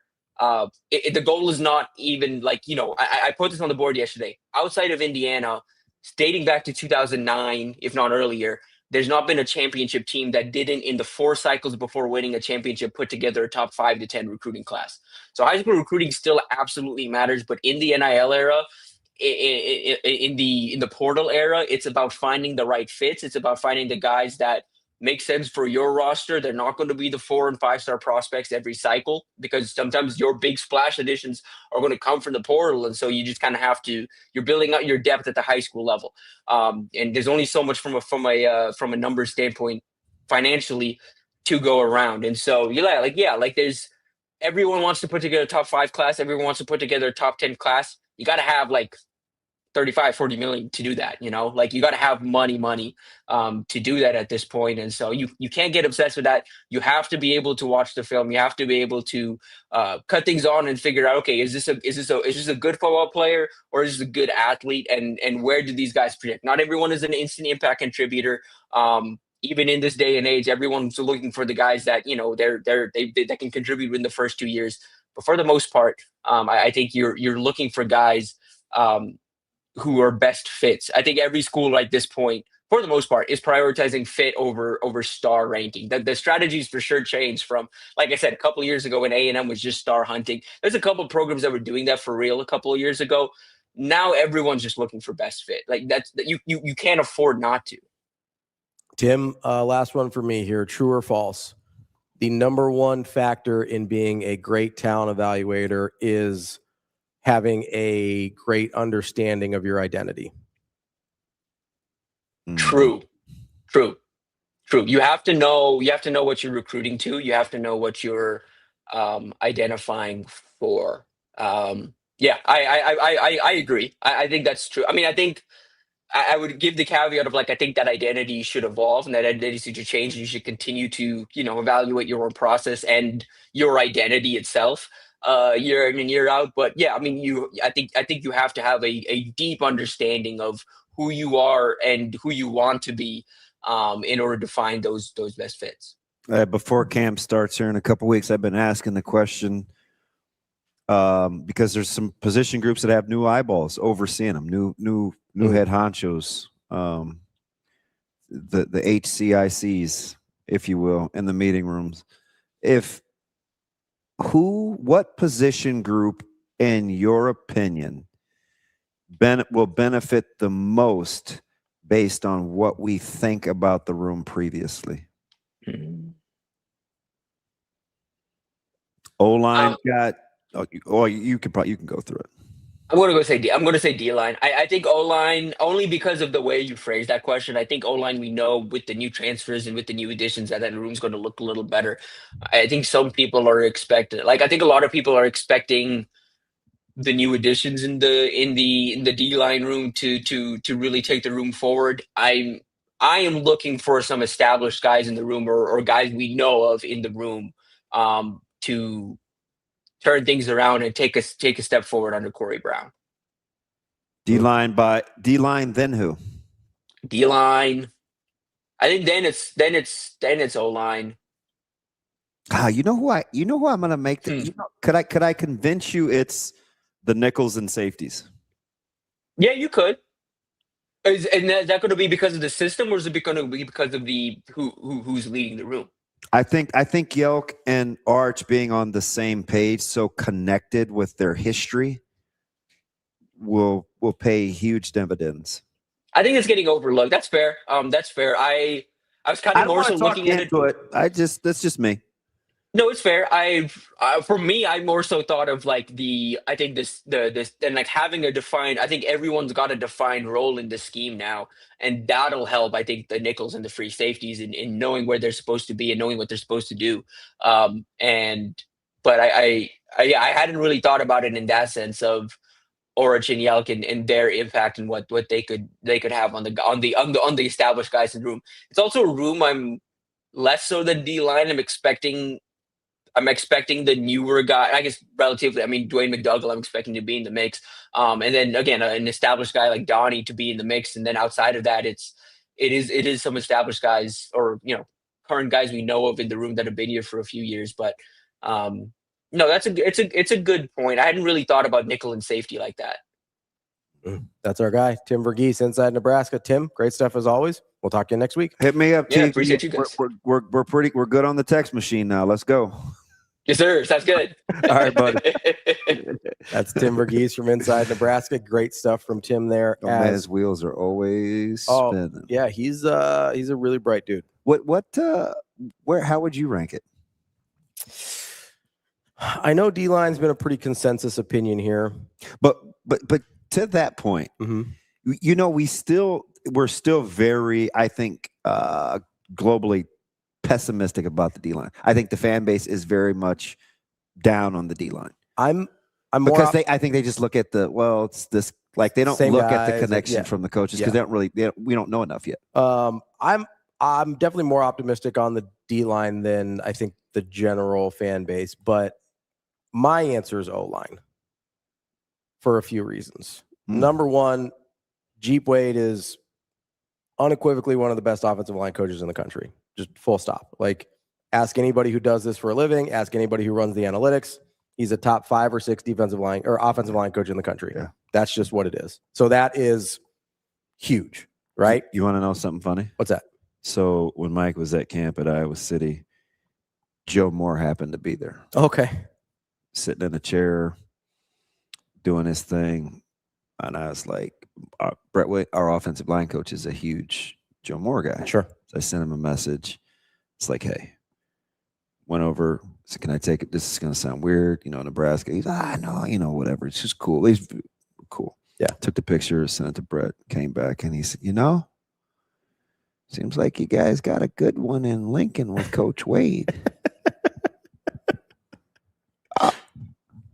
That's a pretty good endorsement.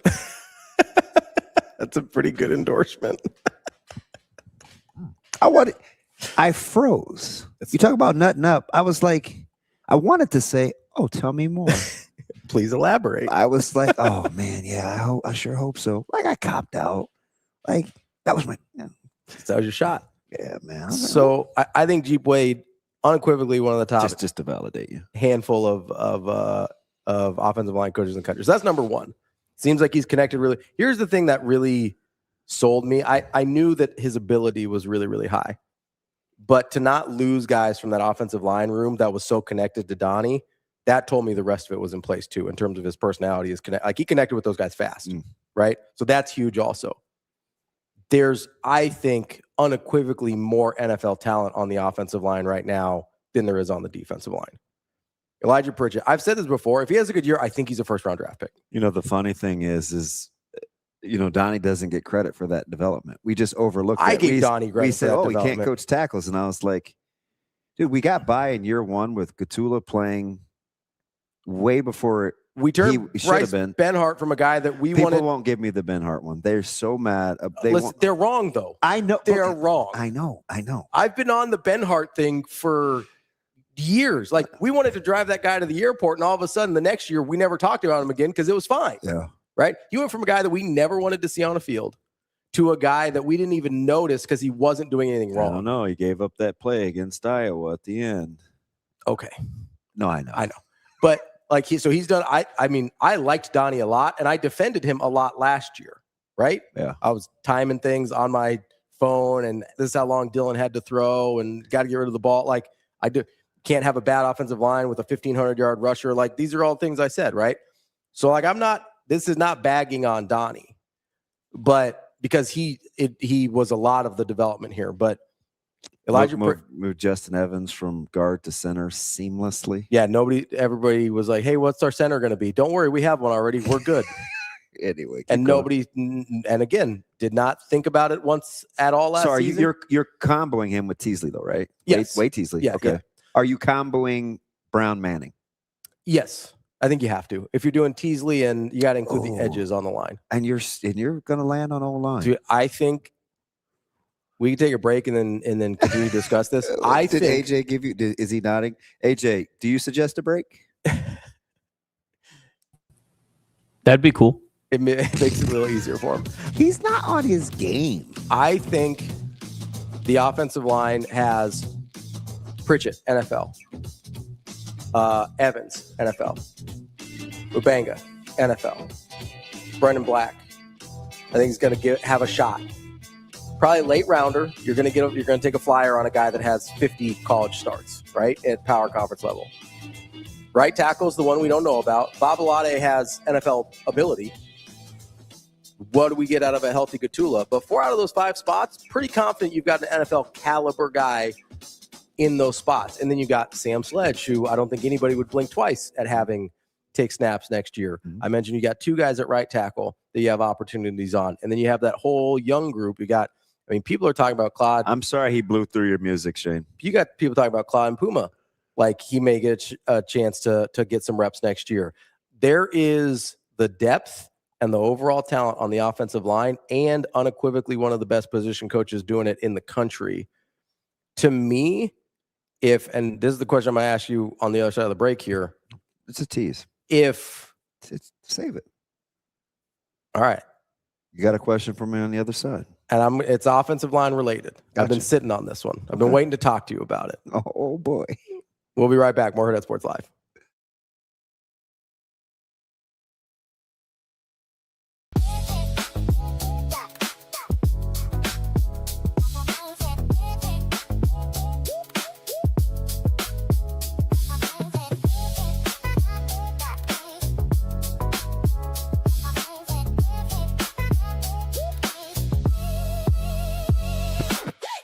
Feeling tired? Foggy? Just off? At NextGen Male Medical Clinic, we offer hormone evaluations, peptides, supervised weight management for men and women. Most insurance accepted. Schedule a visit at nextgenmmc.com.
Yeah, it was unbelievable. It was such a good decision for me and my family to go to Millard South.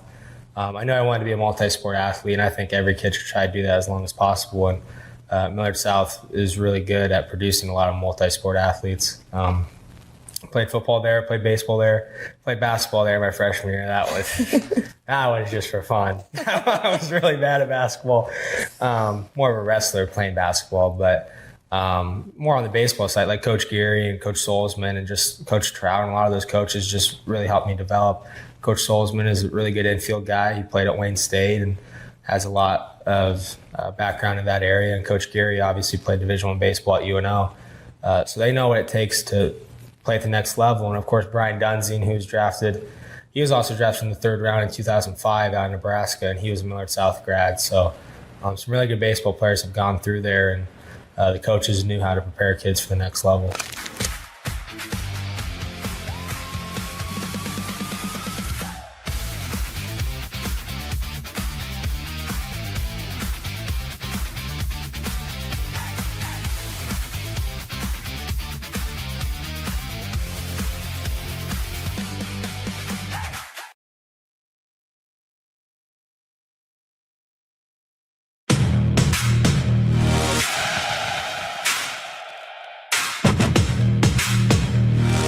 You're listening to Hurrdat Sports Live.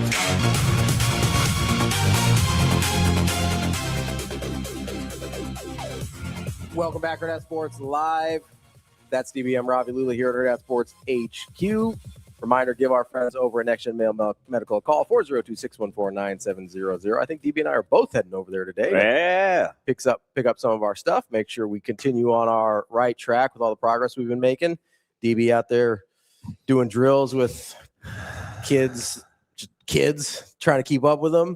I'm out here, trying to play as much tennis as possible. I'm not staying healthy. I'm not near as sore. That's good. But yesterday on the 2nd or 3rd set of stairs, Palmer was like, "You're not in on these?"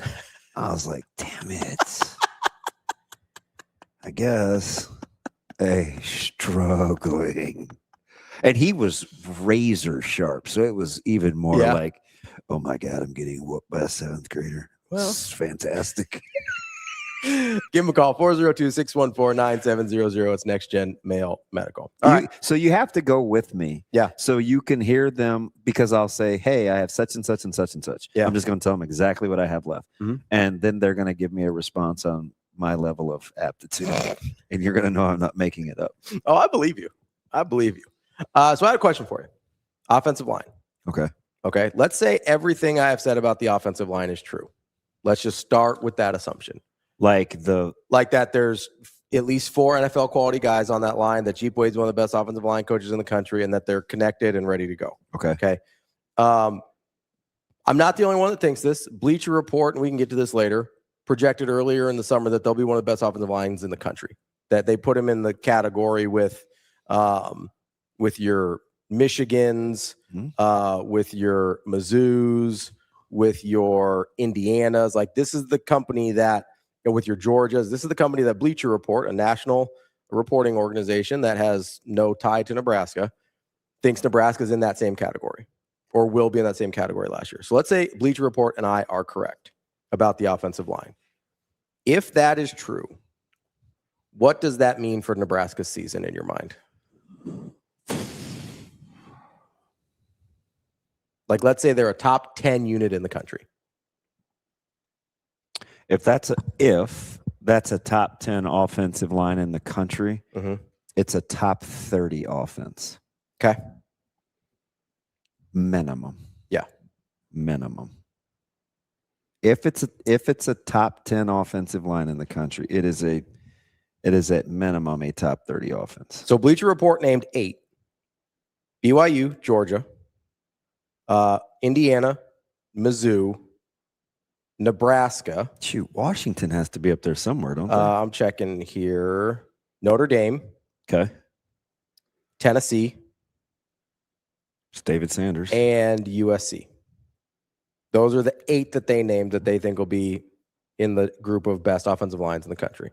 Let's throw Washington in there as well. That's 9. So we're talking like top 10 is what they're projecting. Yeah. So that's kind of where I put that number. Yeah, that's a top 25-ish offense. They would be explosive. What does that get you if you're Nebraska? You're a top 25 offense with a top 10 offensive. Can we keep opponents to less than 20 points a game? Well, you tell me. Well, people won't hear the conversation correctly. They'll hear Kool-Aid. You're asking me best case scenario. Yeah, for the offensive line, yes. And what repercussions that has for the rest of the team. If you feel like you can't project in terms of, hey, they're going to be able to control the ball well enough that. Well, sadly, people just can't handle the discussion. I understand so that. I feel bad that I'm not excited about having it. I should probably be better, right? No, I understand the hesitancy. Where's my mental toughness? I understand the hesitancy because people are going to take it out of context. I understand that. But I think My point is, okay, if you've got a top 10 offensive line in the country, that means you can run the ball, means you're going to pass protect, right? So you say top 25 offense. That makes perfect sense to me. I extrapolate that further to say, if you have a top 10 offensive line unit in the country, you're going to be able to run the ball when you need to. That means 4-minute offense. That means putting your defense in advantageous positions, right? Because that was a lot of what went wrong over the past, or last year especially, right? 100%. Not being able to salt the clock away when you needed to. Yeah. Not being able to finish drives when you needed to, especially in the red zone, right? Like 20-20 was not a problem. Moving the ball 20-20, Nebraska was if you have borderline elite. If you have a top 10 offensive line and a top 25 offense, that is at worst an 8-win team. Okay. At worst. This is why I'm optimistic for the football season. Oh, I hate how you asked me that then. You've been around me too long. That's annoying. My bad. That's why I'm optimistic. I'm not saying anybody else has to be, but when people kind of ask, you know, this isn't it much more fun when you don't start out with the supposition? You just get there. I like walking. I like taking on a walk. What an idiot. No, people, I mean, you understand this as well as anybody. People ask us all the time, especially, start getting June, July, August. People ask, hey, what do you think this year? How you feeling? I'm a little worried, whatever. Mm-hmm. And without fail, I say I'm more optimistic than most. And they go, why? And the first thing I say is the offensive line. I say, I think this is a really good offensive line because I think that allows you for so much more, right? Like, yes, the defensive line has to be better than they were last year. Well, they're seeing those guys every day. So you see all the movement. You see the athleticism. Competition breeds excellence. Right. Like you see the pulls, you see the concepts. And frankly, if you've got guys, you're Corey Brown and Roy Manning, right? And you're going up against what I consider to be very good offensive line. And you say, oh, well, okay, so that guy can't compete against this level of talent, but that guy can. And maybe I wasn't thinking about Cade Petchock, but I should be because he gives me really good reps. And, oh, well, Cam Lenhart actually looks really good right now in this system against that high level of talent. Let's make sure Cam Lenhart gets his snap. You know what I mean? Like, it changes the way both the offensive and defensive line looks, because I actually don't think it works the other way around. Like, if you've got a really, really good defensive line and you're not sure about your offensive line, I think those guys might just get whooped all day and it may not make them any better. Yeah. But I think if your offensive line is really good and you've got there's still pieces I like on the defensive line. There were last year, there are this year. Yeah. Bunch of pieces I like on the defensive line. They're a year older. They retained a bunch of dudes. Basically everybody but Keona Davis. Without even needing any sort of non-sugar packets or, Kool-Aid stuff, they're just a year older. Yes. And have a better fit with their coach, with their position coach. Just a year older. Like, I've just seen enough flashes for, that I know you're not just going to play dead. Yeah. And some of the guys that I thought at times last year played dead aren't there. So sure. Well, and what was the biggest thing we identified last year? Whether we're looking at tape, whether we're breaking some things down, one of the biggest things that I think we identified with the defensive line last year was hesitancy. Yeah, they tried to do too much, but hadn't known enough. Yes, didn't perfect the craft. So if you get to the point where you just know what you're supposed to do and you're a year older, I will take my chances. Yeah. With that group, they love Jashir Whittington. They're super high on him from everything I've heard. Riley Van Poppel is still the same dude talent wise, right? Yeah. Williams Winery is as talented as anybody's going to be, right? Like, just physically has all the gifts that you would want. And I mean, I think, let's call it what it is. I think one of the advantages you get with me is, like, I've watched Whittington. Like, I would tell you if, like, I don't know. Like, you just tell by my responses, right? 100%. I'm not going to bury a guy, but I'm also not going to.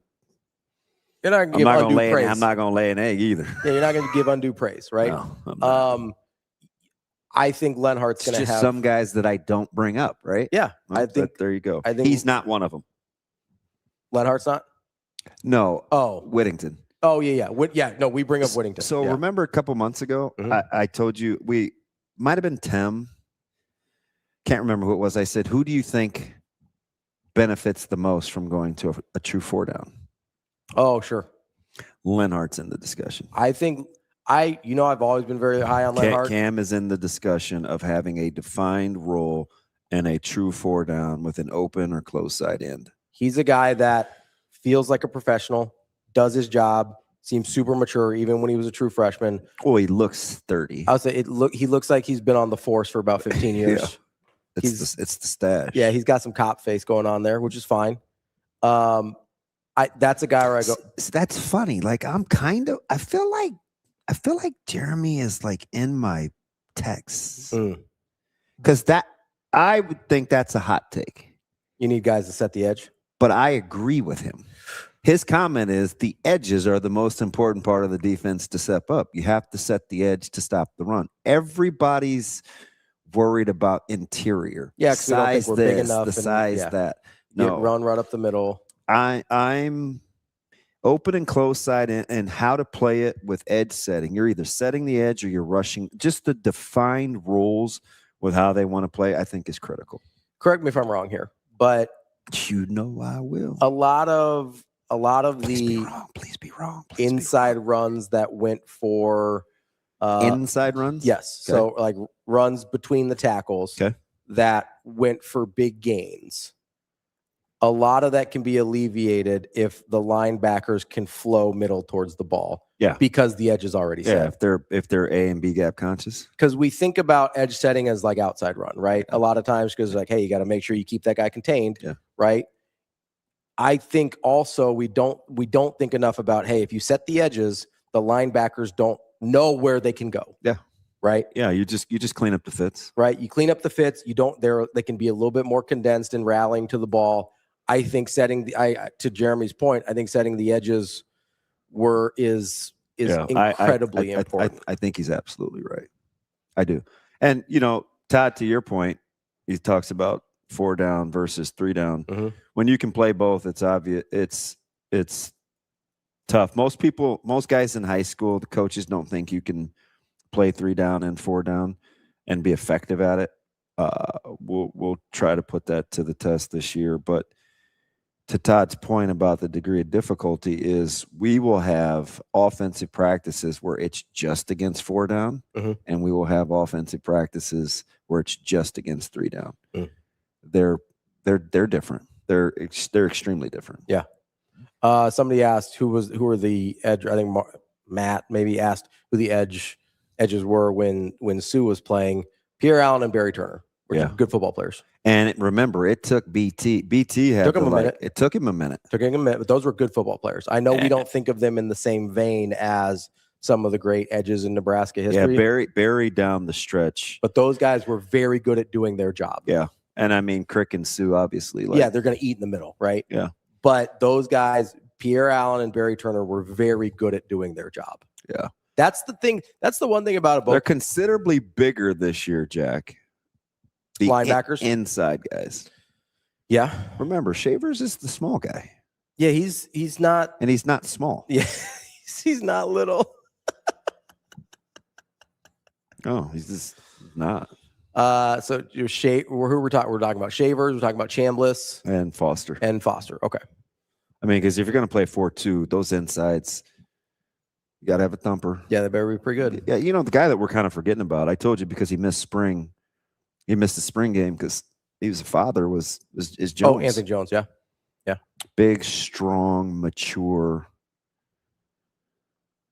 player. I think part of the reason we also forget about him is when nobody even brought him up. I don't even know if we did during the broadcast.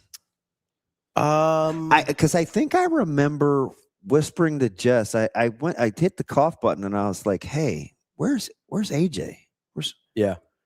See if you can find out." I think, mm-hmm. But then I figured out it was like, no, he was expecting. I think there's a part of this as well with quietly, Matt. He's had a really good off season. You don't have to say it because people will be like, Kool-Aid. Has had a good. I don't know what it means for his productivity. He seems like he had to answer. He had to answer the dinner bell. He seems like a guy that would thrive with a very defined role and understanding what he's supposed to do. Yeah, I mean, because you can go with interior. You get Shavers. You could play Merritt. You could play Foster. You could play Chambliss. Don't forget about my guy. Right?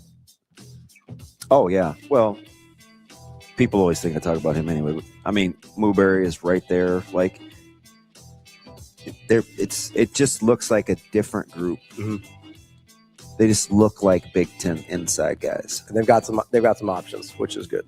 Right? It's not, you don't have 220. It's got legit physical guys. And Mooberry doesn't even, he's still growing. Yeah, he's still got some weight to put on. Yeah. But that dude he's still can growing. play. Yeah. Let's take a quick break. We got Mike Sautter coming next year on Hurrdat Sports Live.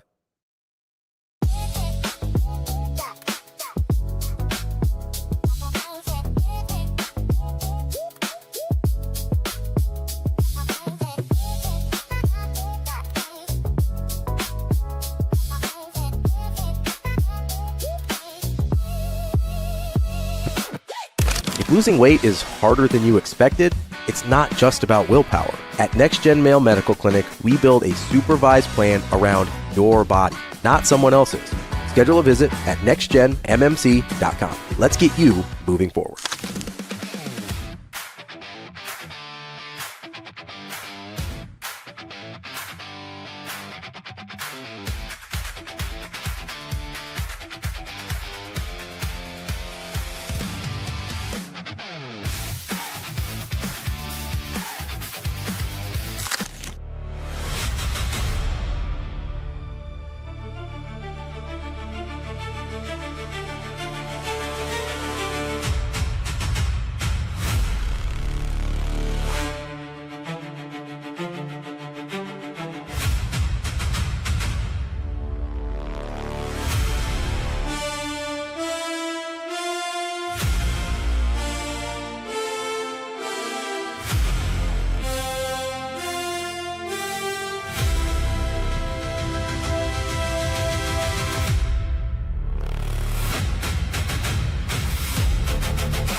Best high school sports venue outside of the state events? Honestly, the bird cage, Christmas in the cage, that's the best environment that you're ever going to see.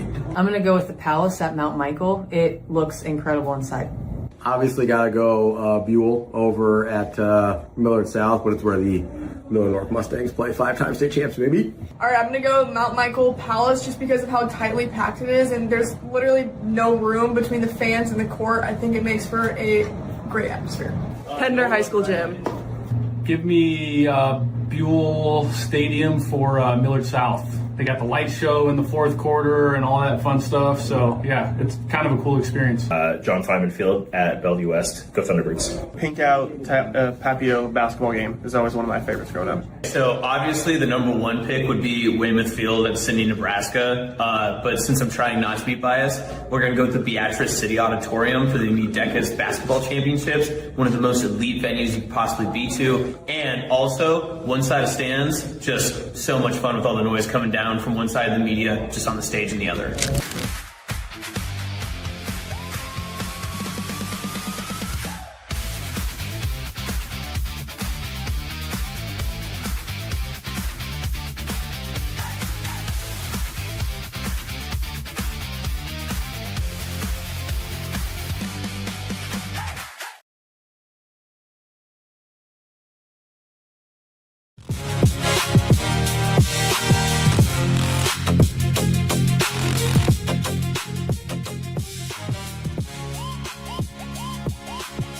You're listening to Hurrdat Sports Live. Welcome back, Hurrdat Sports Live, presented by Next Gen Male Medical. That's DBM Ravi Lulla here at Hurrdat Sports HQ. We are joined now by Mike Sautter here from Hurrdat Sports and NEB Preps. What's up, Mike? How we doing? I'm doing well. Doing well. Did you have a hankering when you got back from Fargo to have some cornbread? No, I did not. I had a hankering to take a nap, go to sleep, whatever that may be, because I decided to do a little too much adulting with people that you know, and if I told you their name, you'd be like, oh.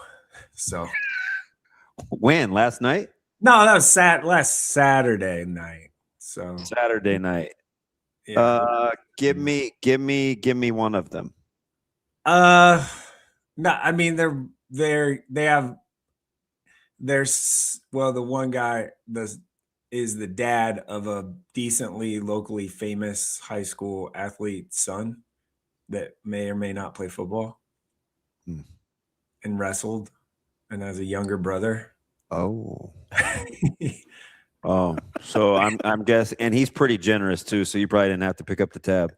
Yeah, yeah, there was a lot. Yeah. Those are always, it's a crapshoot.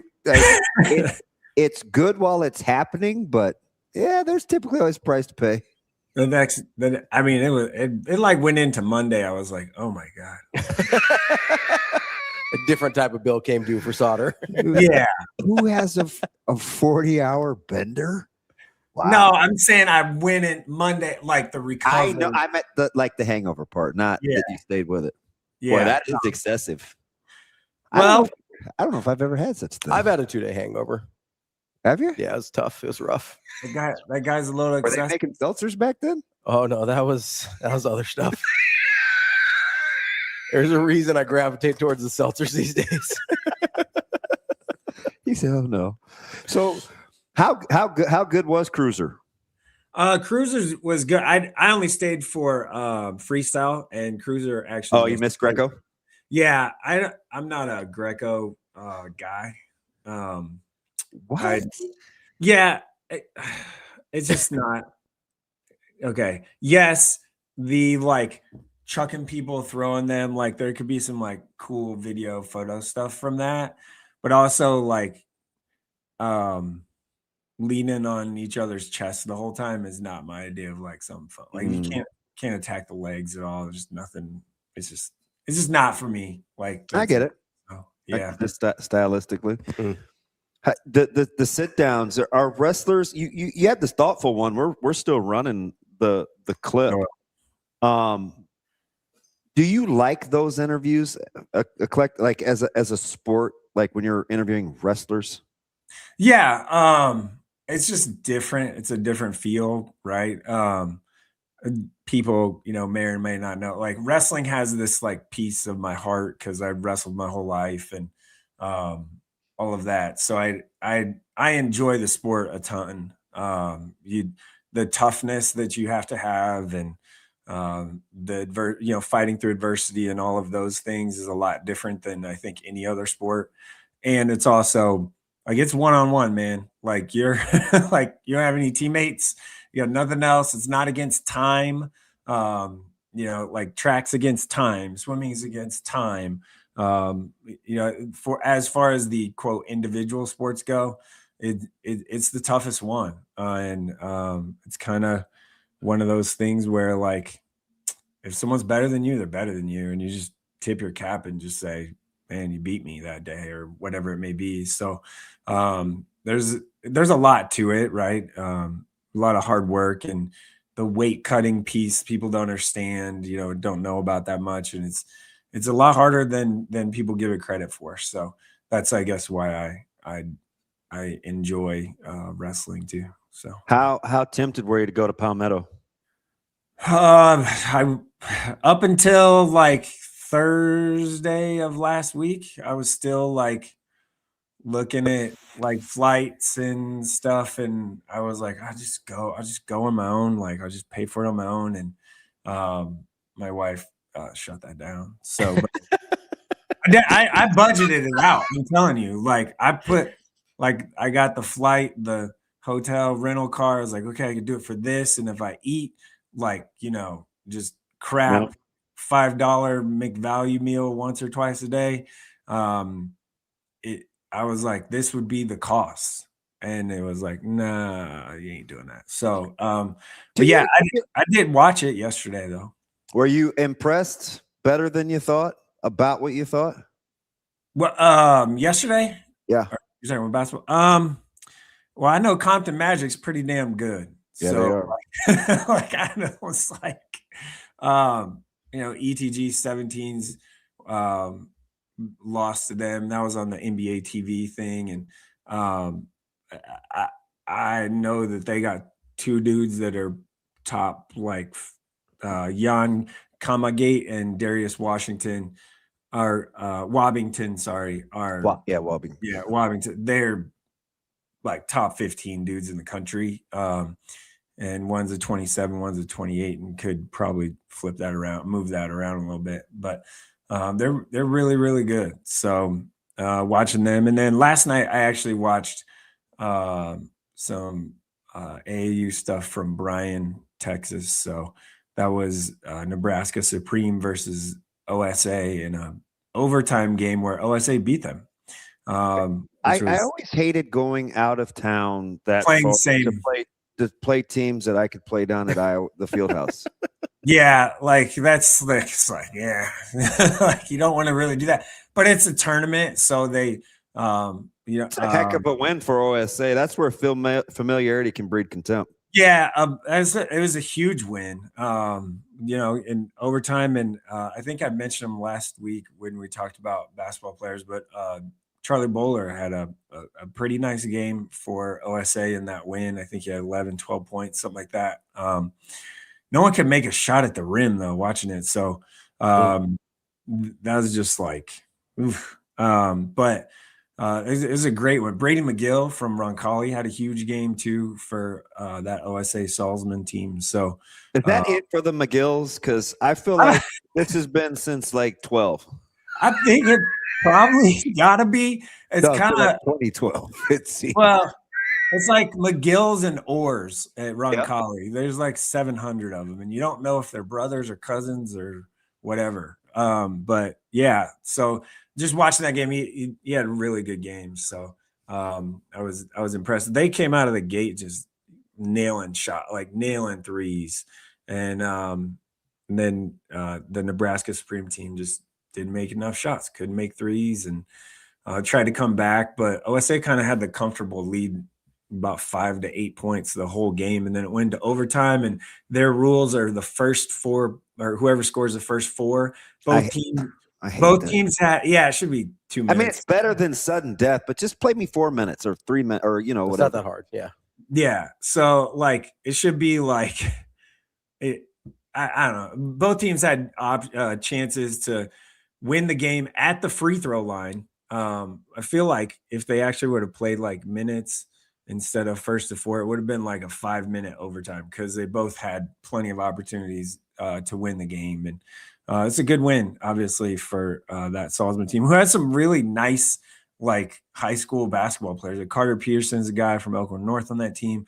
They have it's a nice, solid team. So it's a good win for them. So I'll see if I can catch some different streams today of the free YouTube streams today of some more AAU basketball stuff. Yeah, it's been a joy the last couple of weeks, basically, to have team camp without a potential starter or two on each side of the ball. Yeah, and Bryce obviously did what he did last night, but he can get to the rim and get fouled, or he missed a lot of bunnies at the rim last night. But yeah, him being gone probably doesn't help, with the football side of things, which he'll get there. He'll be fine. Be fine. Yasir, I guess, is playing basketball too, right? So yeah. He's got some Twice as Nice has got some tough decisions to make, because he may be able to put himself in a position to be done at semester. Oh, really? Yeah. Interesting. Huh. Depending on what he wants to do. Well, isn't he committed to North Dakota? Yeah. Yeah. We talked to their sideline reporter last week. Remember, we were talking about Ruck? Yeah. Oh, yeah. Yeah. That's right. Yeah. So, and Bryce he's a good player. So we'll see, how that works. I hope he does play basketball, because that team should be a lot of fun to watch. If he, sticks it out and plays the whole season. So, I think Westside boys basketball will be a fun team. They're going to be so different, look so different, and they're finally small for once. yeah, I mean, the running joke, if you will. Although Caleb's that 4 years, that team was very undersized. Mm-hmm. Yeah, so last year's Westside team versus this year's Westside team is they're opposite. Like London Dada is by far the biggest guy on the team for Westside this year, and they have like 5 point guards. If you would have given one of those guys last year, if one of those guys this year was on the team last year, they would have been really, really good. And frankly, if Lee Robinson would have stayed and not gone to are you surprised at his national success? No, he's always been really good. He just probably needed a little more, like him getting away from Omaha is probably that's one of those kids is probably a good thing, right? For him and his future stuff. So, but he's back enough. I've seen that guy a lot this summer. So, but he honestly, like if Lee was on the Westside Warriors team, the 2025-26 boys basketball team last year, that I don't think they would have lost, and I don't think it would have been really close. Like I think they would have been just dominant. So. Mike, I'm kind of curious. We've talked a lot about how the basketball recruiting cycle locally here is down from what it obviously was a few years ago. How do you see that kind of manifest itself in the way that they're like their competition level on these AAU national tournaments? Like, what is that? Because it seems like every time I look up, they're still pretty competitive, kind of despite. And I know some of the tournaments are different, but how do you see that kind of manifest itself versus the talent level versus this AAU results? Yeah, I think a lot of that is like, you know, as far as teams from Nebraska, this has been a thing that has kind of always been, or not always, but in the last decade plus has been a thing. Like the teams from Nebraska, they actually like practice and they know each other and they play together. And so, you know, unlike other, you know, states and AAU teams, a lot of them just like get together and runs, like just shows up on like, hey, we're playing on Friday. We'll see you there. See you next weekend. So I think a lot of that's familiarity. I do think a lot of it is really good coaching and really good structure around, you know, teams. So I think that's a piece as to why like they win a lot of the actual games. Winning games doesn't really translate that much to like high level, you know, talent and stuff, because frankly, like Division I coaches are looking for the talent piece or the fit for their program and whatever. They don't care as much about winning the game, like if your team won or not. Yes, it's great. Like they do care, but it's not the end all be all. I do think, I mean, right now, actually Gary Parrish wrote a really good story. I think it was last week on the 5 for 5 and how it's really affecting the top even 150, even top 75 in the country right now, that just their offers are a lot different than 10 years ago, or don't have as many because I don't think Division I coaches even know really what they want to do with their rosters yet, and how it's all going to work. So I mean, I think the one example, I'm just trying to go from memory here, is that the 75th ranked player in the 2027 class versus the 75th ranked player in the 2017 class. The 2017 class that guy had offers from like Louisville, Auburn, who was on a heater with Bruce Pearl there. And then this guy has offers from good programs like Wake Forest and Oklahoma State and whatever, but the tiers are a little different, right? And I think that's just one, transfer portal, and two, the 5 for 5 thing. They don't know. Some schools could just bring their whole roster back. I mean, that will not happen because of attrition either way, both sides. But I think that has a huge impact, especially this 27 class, because it's like the COVID class. Like it's the same thing. The 27 kids are getting kind of screwed over, just like that COVID class did. It was 21. It's very similar kind of situation when you look at high school recruiting from that standpoint.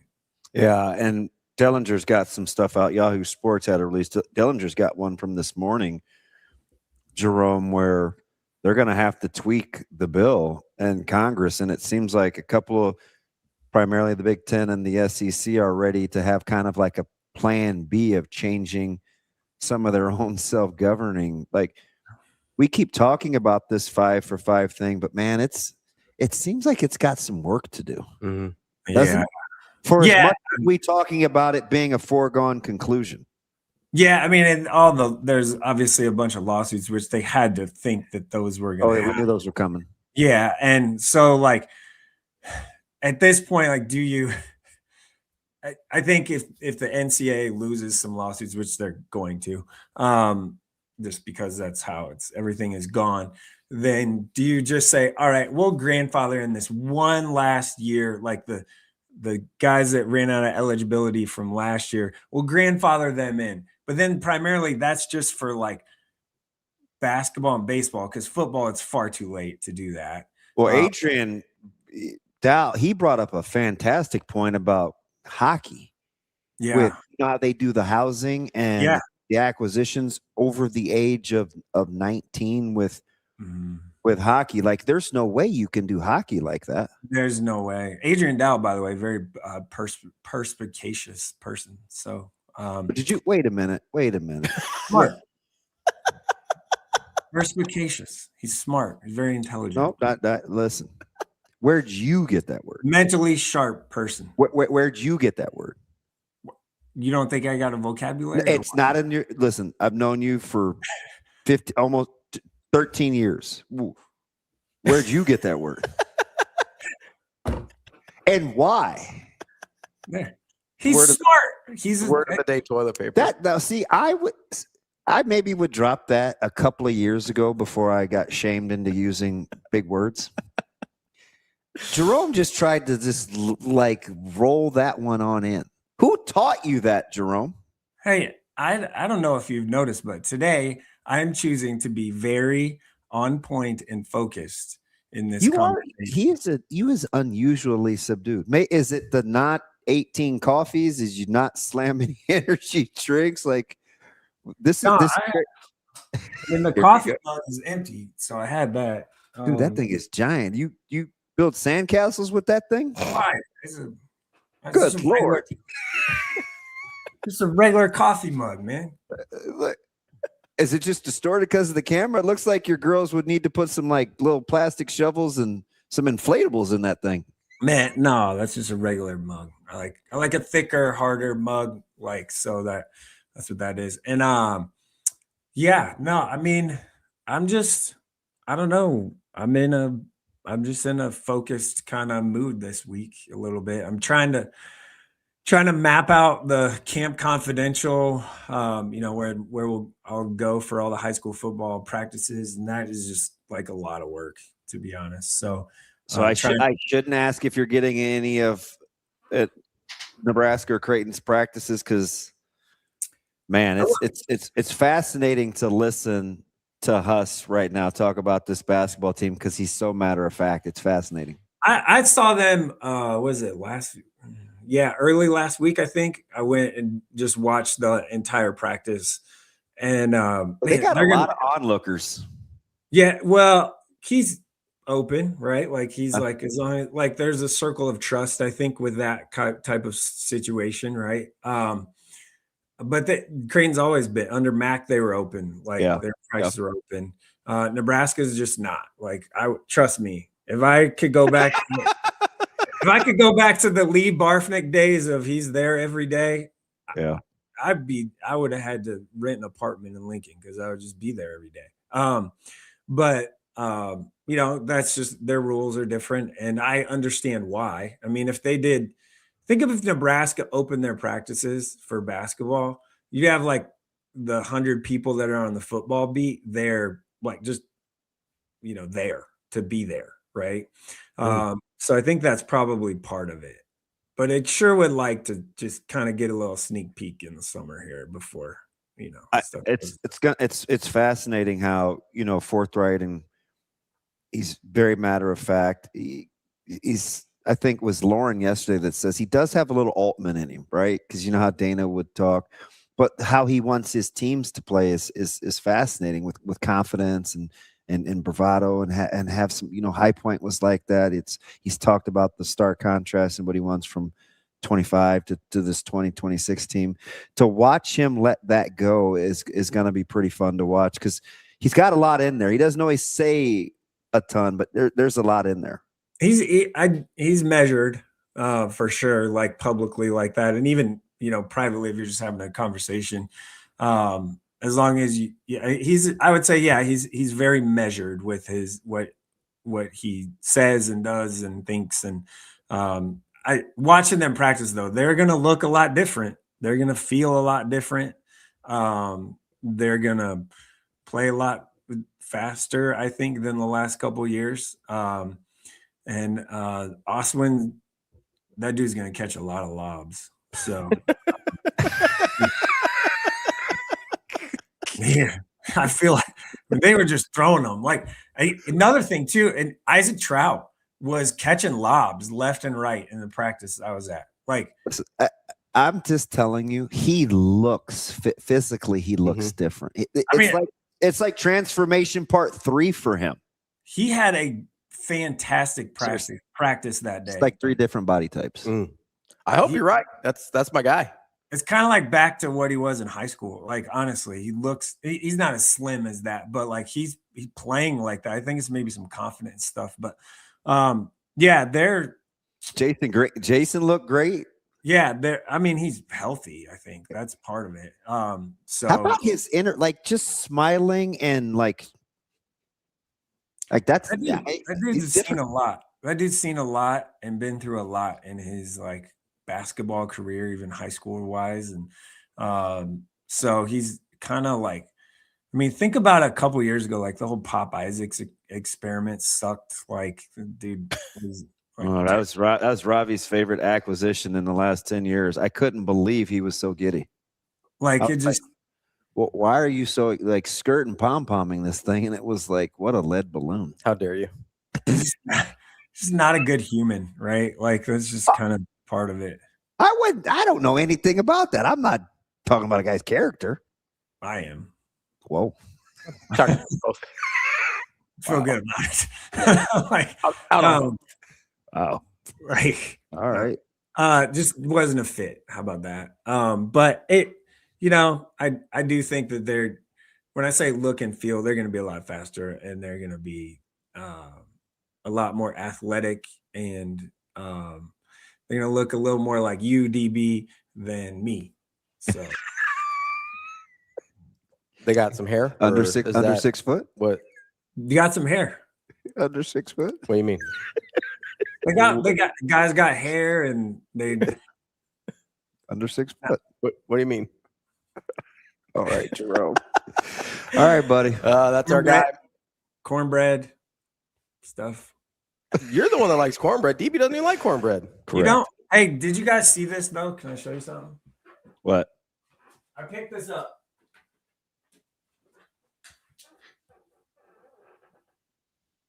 That's cute. Cute. Yeah. You know who that is? That's my man Brees. Yeah, I know. Do you know how weird he would, like, if he saw you like today from the last time you maybe saw him when he was in Omaha, and he'd be like, oh my God, you're too young to be fanboying. You almost were going to get the opportunity to cover me before we moved to Wichita. I would still buy Isn't that weird for you? I bought that. No, it's a New York Jet. I get it. This is a 1 of 25, by the way, that I bought. So, yeah. Did you get allowance did you get permission to buy that? Nah, I just said I'm buying it. Okay. All right. Allowance. We have separate bank accounts. Jerome, foot down, Sautter. I hear you. All right, buddy. DB, separate bank accounts. Always have. Okay. To each their own.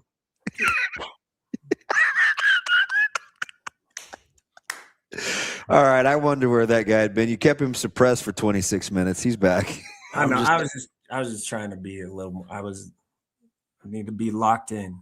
He's the only one of us still on his first marriage, so maybe he's onto something. Hey, also, guys, next week, real quick. I know you want to go, and I mean, I got time, but next week I will maybe be not available for this, so I'll tell Shane. I'll be. We didn't do my whole Okoboji trip over the 4th of July because coordinating dog sitters and stuff, but that's where I'll be. That's a hassle. You need to call Ravi. I'll be there Thursday through Tuesday next week. So unless you, I mean, we could do this. Can't do it from the raft with your 12-pack. Not raft. It's a kayak, Shane. Kayak with your 12-pack of beer. It's a little early for that. I need shirtless Sautter on a boat. Oh, you're gonna see it. Like, He's so white too. It's hilarious. Well, I'm white. I mean bright. There's different Not my shades. head. Like Naked Hanes t-shirt white. No. I can't wait. I always Like opposite of cornbread. Your neck. He'll be draped. He'll be draped over the kayak, smoked. That is the picture. The picture you always send us is just it almost, like you need chalk as an outline. There's like a Weekend at Bernie's vibe a little bit, where you're just like, yeah, I might not make it. 187. That's exactly the point. Is to like I'm just out there on a kayak by myself. No one is bothering me. No kids fighting or this or that. Like I'm just. I get the soft cooler. I fill it up with some drinks and I don't go back into the house or paddle myself back in until I'm done with however many cans of whatever drink I prefer are gone. And sometimes come on, man, that photo's from like 12 years ago. Doesn't even look like the same person. That is incredible. It really doesn't. You look like you've killed someone. That like a mugshot. No, seriously, that's oh my God. Who did that? I need to know. Listen, only one guy in here is that quick. Payback's a mother. He's looking around. You seriously look like you could have committed a homicide. That was more than one. That's the picture they show in the Netflix documentary. That's 2017. Dude, that's how they do, Sautter. Like, if one gets going, they both are coming. Count on it. That's one of those where it's like you get the sit down interview and it's like, I really didn't expect it from him. And then they show that photo and everybody watching is like, oh, I saw it coming. 2017. So Dexter couldn't have gotten that from you. I hate that photo because of that. Oh, I was gonna touch that there. It's coming. Dude, I'm telling you, they're naughty. Austin, it's coming for your ass. Hey, lastly, I'm really interesting word choicing there. Okay, that's not what that. And that's exactly the picture they're going to show when that happens. Oh wow. Oh. Rico's just too much. Just too much. That's uncalled for. All right. Okay. Quick subject change. Are you? Sorry, the chat's going. Dude, it was Rico. All right. I know. I've been there. Sometimes you just got to eat it, man. It's like, I mean, not that, but sometimes you just got to take. No, sometimes you just have. I don't eat it. Whatever. You just got to go with it. Is that how you stayed married? Gee, I'm not even in this.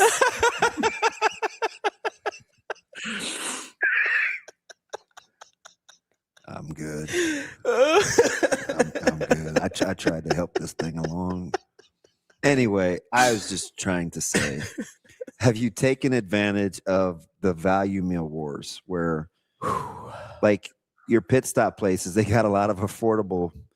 Sonic's got the $7 Yes. The RB. Like, are you taking advantage of that? What do you get at RB, Austin? Kobe's just constantly dragging me. I'm not even in this. I just eat box at Arby's.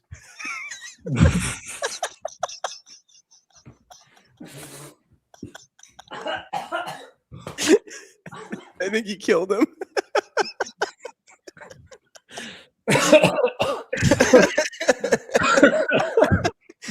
Blinds and drapes for everyone.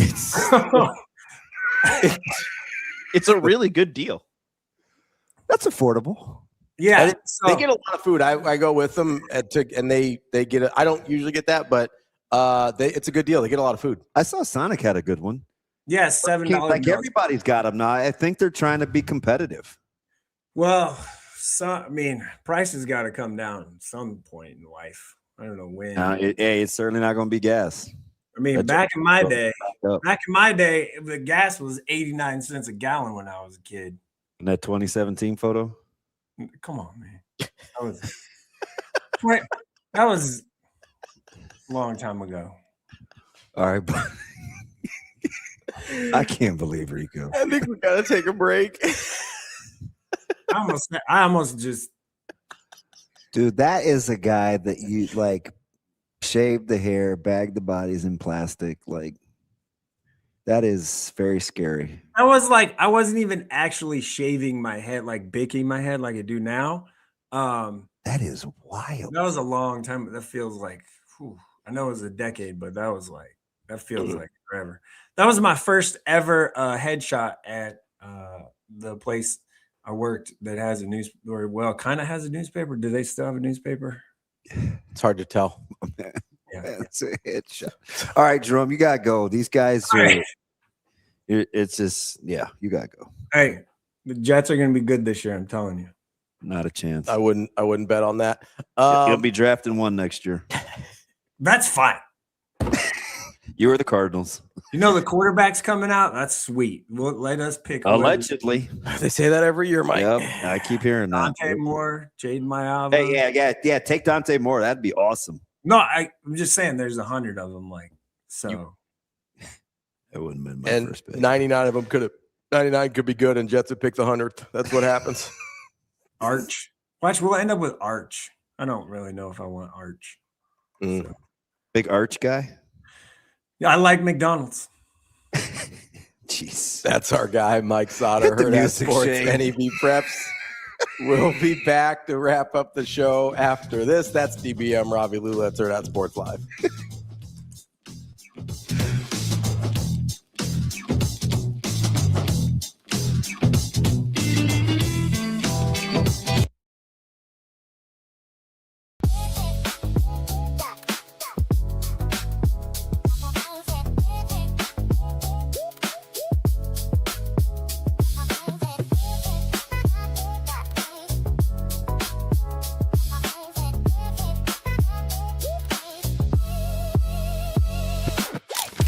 Are you feeling off, low energy, or asleep?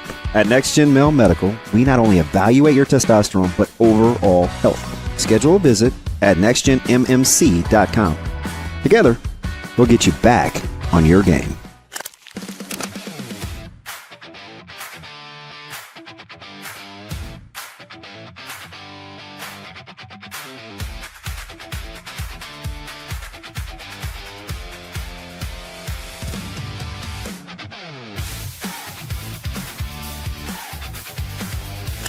Now, you mentioned growing up in a Husker household. Obviously, you've been to a couple of Husker games in your time, whether it was supporting your family or just probably going as a fan. But when you went on these other visits for recruitment, did you have any issues of packing the right luggage, making sure you weren't wearing any Nebraska gear, just because that's probably part of your everyday?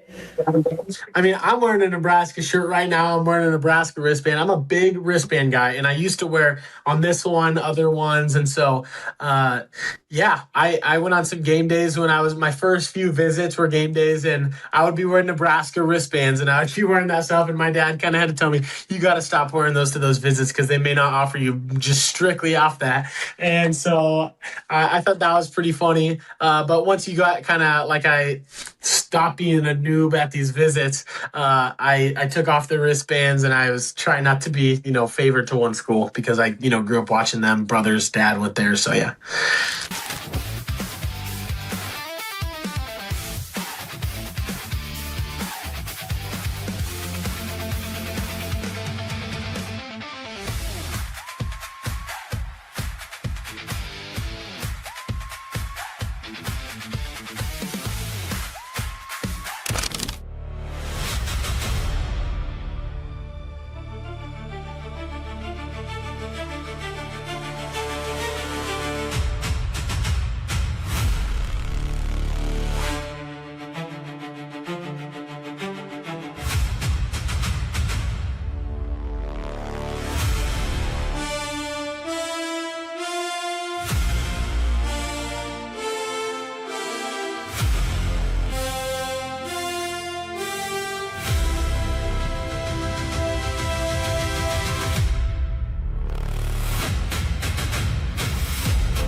You're listening to Hurrdat Sports Live. Welcome back, Hurrdat Sports Live. That's DB. I'm Ravi Lulla here at Hurrdat Sports HQ. That was quite the end of the segment there with Sautter. There's a lot going on. Just trying to get you guys some good value meals. That's all. I love a good value meal. Do you use the menu fit thing? Menu? What's that?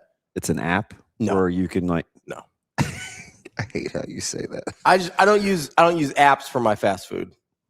I'm old school. I drive up, I look at the menu, I make a decision, I go. You could save a lot of money.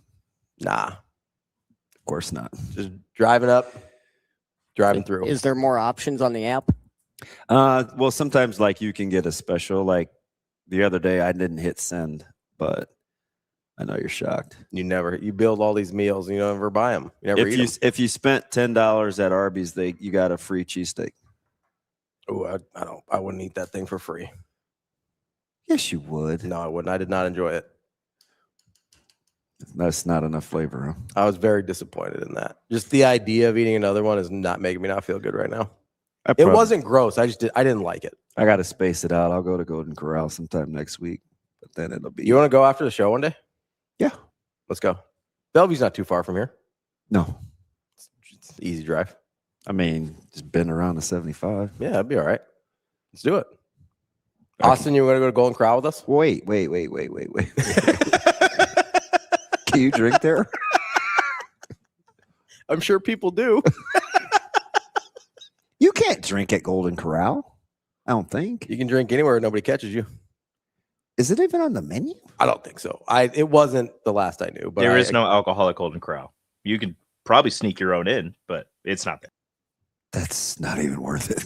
I'm just that's the joke I was making was like, yeah, I bet people do drink at Golden Corral. I don't think they'd kick you out. Just not on the menu. Just go and hit the salad bar. Give me some boiled eggs. Just be like, hey, stop doing that. If you're eating boiled eggs and drinking alcohol, they might kick you out. I just put them on my salad. Bellevue is Rico's stomping ground. Should he come too? Sure. I mean, the more the merrier. Why not crack jokes? Let's do it. Yeah, we'll just have a good time. Let's go to Golden Corral next week, boys. AJ, you can eat healthy at Golden Corral. They have salad and fruit. You can still get your wedding photo body or whatever you're trying to do. Yeah, if I'm lucky, I'd get enough diarrhea to get skinny. Jeez, man. It's great weight loss. I don't know why you're complaining. The funniest thing I was thinking about. And that's coming from the poop king himself, Rico. You're the poop king of Carney, Rico. That's actually really cool. I'd take that title. Kara, I'm about to get back on here shortly. Can we get somebody's got to come up with an image of Rico as the poop king of Carney? Give Austin like 2 minutes. He's on it. Clearly, he checks out. No, I was thinking about that the other day. He has been unusually surly, Jibs. I don't know what Jimmy Neutron's problem is. Mm. He's not his normal, easygoing, lighthearted self. He's kind of more of the prickish variety. You know, sometimes people have bad days. It happens. You had a bad day. Yeah. Oh yeah, Daniel Powder. You know, it happens to the best of us. No question. Are you excited for at least baseball to be back? It's. Fine. I am. It's fine. All right, what do you mean? You guys are hot. We were hot before the break. It's a terrible time for the break for us. Well, you never know. I don't know, but I'm less excited than I would be if they just played through. You were supposed to be good. Now you have a pulse, and you're like, eh. Well, they've hurt me before. I'm a little gun shy. Oh God. I told you, I'm back invested. I'm paying attention. He said they hurt me. I mean, you're still 10 games out of first place, but that's listen, okay. we're talking about wild cards. Yeah. Talking about wild card. Half game out in the wild card. We're in the neighborhood. We're in the hunt, as they call it. Who's the next closest threat, do you think, to the Dodgers? Ooh, in the entire league or just National League? Everybody? Everybody. We're talking about everybody. Let's see here. I'm not buying the Brewers as a postseason contender. Why? I just don't believe it. You think all of a sudden their pitching is going to fall apart? I just don't believe it. I'll believe it when I see it. This is kind of what Milwaukee does. really good regular seasons. They said this out loud. Their ownerships did. I know. Yeah, that's 2 years ago. I couldn't believe it. So like when you're kind of consciously building that way, it's like, hey, you're going to have a great time like April through September. October's not for us. What about Philadelphia? Philadelphia is interesting. I think they probably have the guns for it. It's them or if the Braves could get any kind of healthy. Listen, if the Braves go get a frontline starter, yeah, and their pitching has been good. Don't get me wrong, but they probably need like a dude. I just think they've maximized that rotation. Yeah.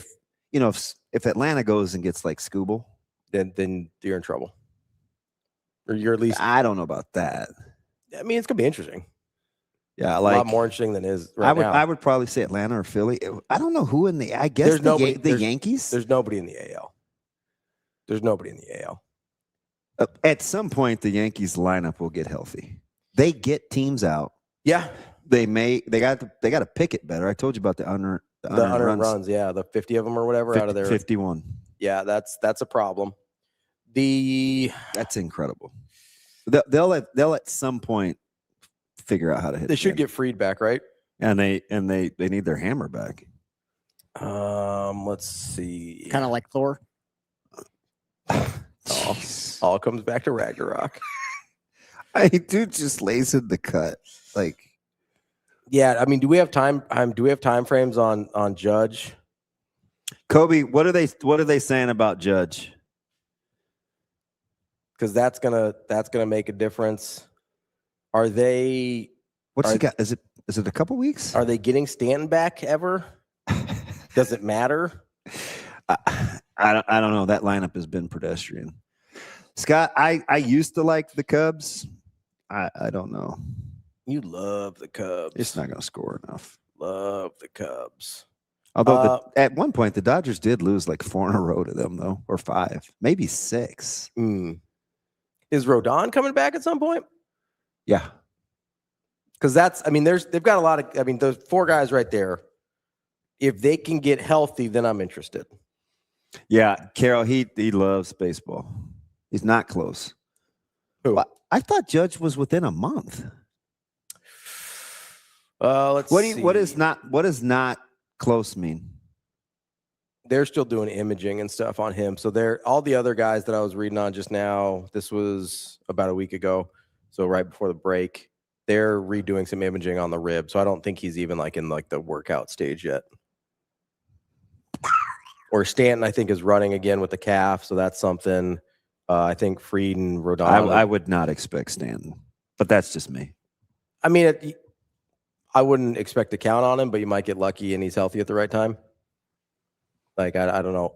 But Freed and Rodon looks like they're both throwing again. So that's positive. Judge seems like out of that group, seems like the one that's the furthest away. So I'll still in the AL. I would think a healthy Yankees. I would assume. I mean, the Rays are always good. Yeah, let me look at. That's about it. Even though the best story in baseball is the White Sox. Yeah, but that's not a real contender. I mean, yeah, I don't know. The Rays could be interesting because of the staff. Yeah, I think pitching depth. I'd like them to maybe go get a bat. Somebody needs a right-handed bat. Arise is going to move. Yeah, I think maybe somebody's going to go get that guy. If you could go get you watch, guaranteed. If you can go get an extra bat in the lineup, that I think could make the Rays pretty interesting. There's not a lot of contenders in the AL. Is there a team that Scooble could go to that's not Los Angeles that makes them the favorite? Makes them the favorite? Probably not the favorite. If Scooble went to like the Phillies, I'm very intrigued. Yeah, because they rake. Yeah, like if you give the Phillies a frontline guy like that, we're having a very interesting conversation. That's about the only one I can think of. I mean, you talk about the Braves, probably the Braves, either the Braves or the Phillies. If one of those two teams in the NL East gets Scooble or like in that caliber of guy, I don't know who else would be available What about Scooble going to New York? The Yankees? Yeah. I think the Yankees pitching is good enough if Fried and Rodon get healthy already. Just seems like now, if you Rodon is like the wind picking up away from being injured again. I mean, you're probably right, but if you don't get judged, because you have to match, you need 3 front line guys to match the Dodgers staff. If they don't get Judge back, I'm not sure that Scooble does it. No, I agree. You know what I mean? Yeah, that's not. Yeah, I agree. So that's kind of my hesitation with the Yankees. But if they get Judge back and they add Scooble, like we're okay. Judge is coming back. Okay, but what's he look like when he comes? Like, you know what I mean? Like, as long not as only does he have to come back, he has to end up being at the level that we're accustomed to seeing him. That's the question. So it may not so much be that Kobe as much as Scooble doesn't want to be. He's still never recovered from the arbitration. Yeah. Well, arbitration is by far one of the weirdest things we do in sports. And it's set up for you to like be mad at your team. I mean, we talked about this with Damon Williams, right? Yeah. Where like Major League Baseball teams go through this every year.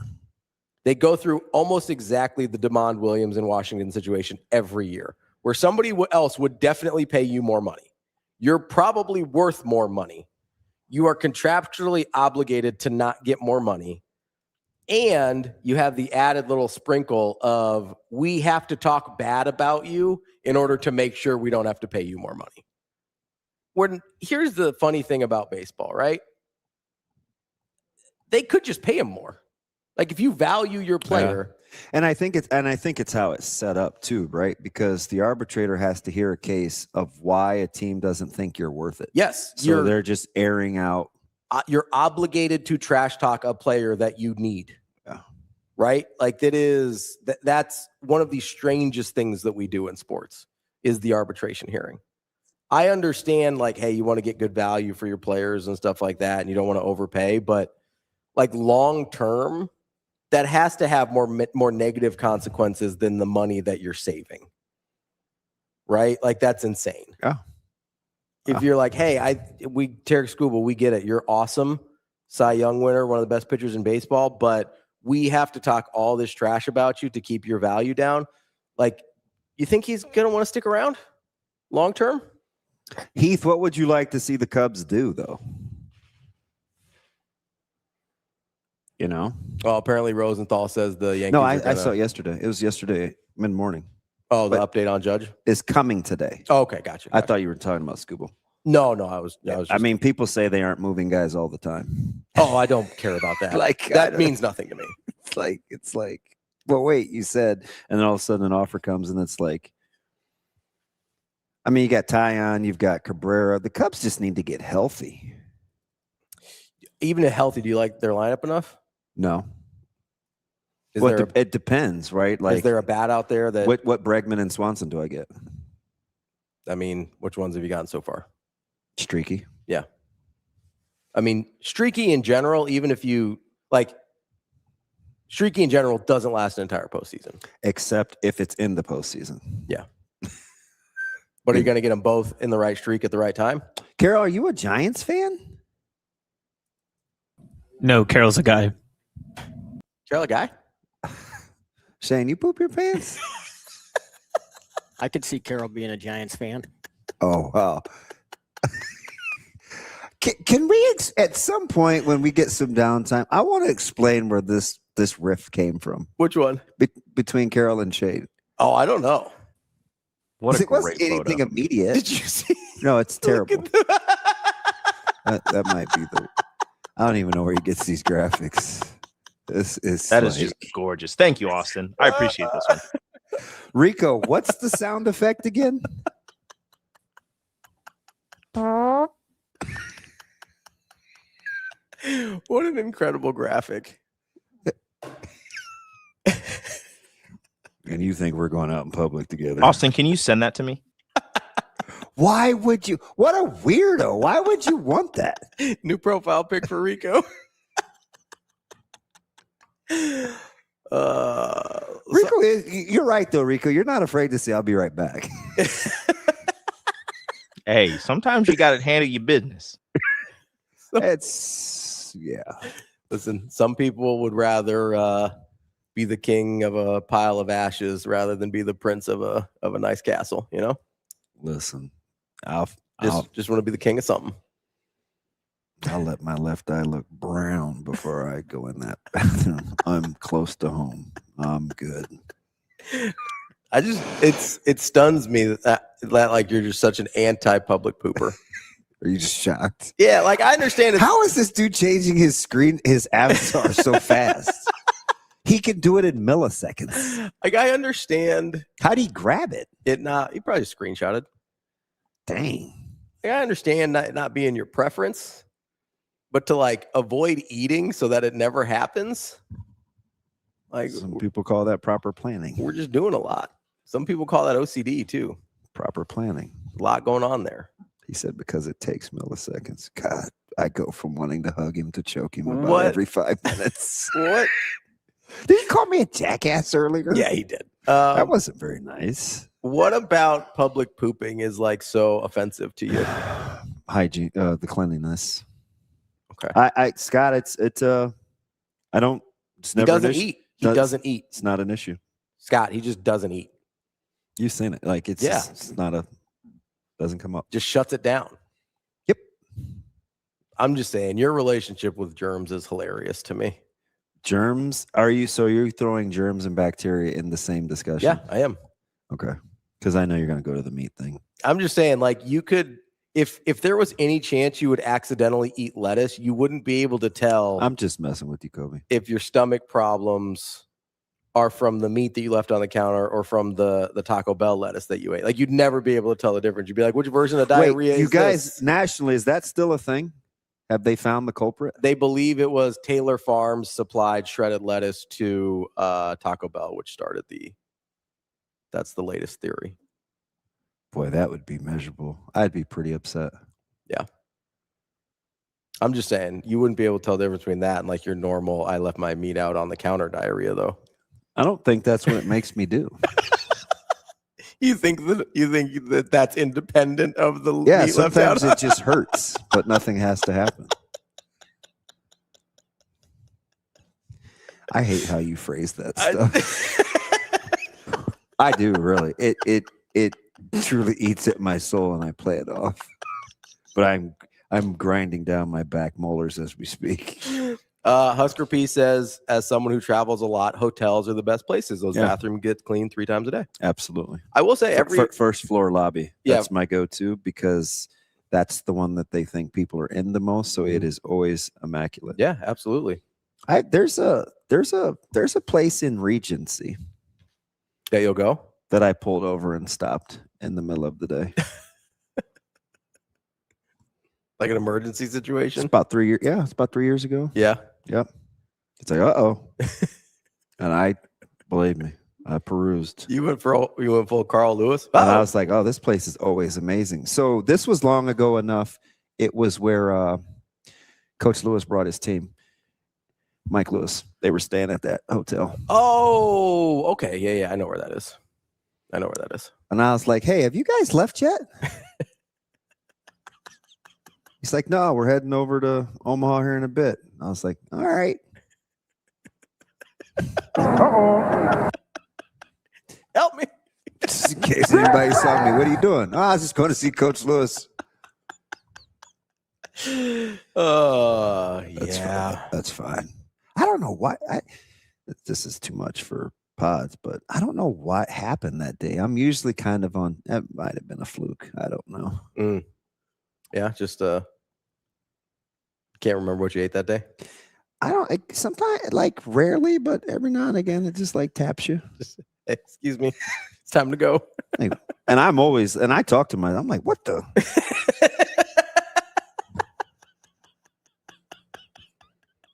Don't mind me.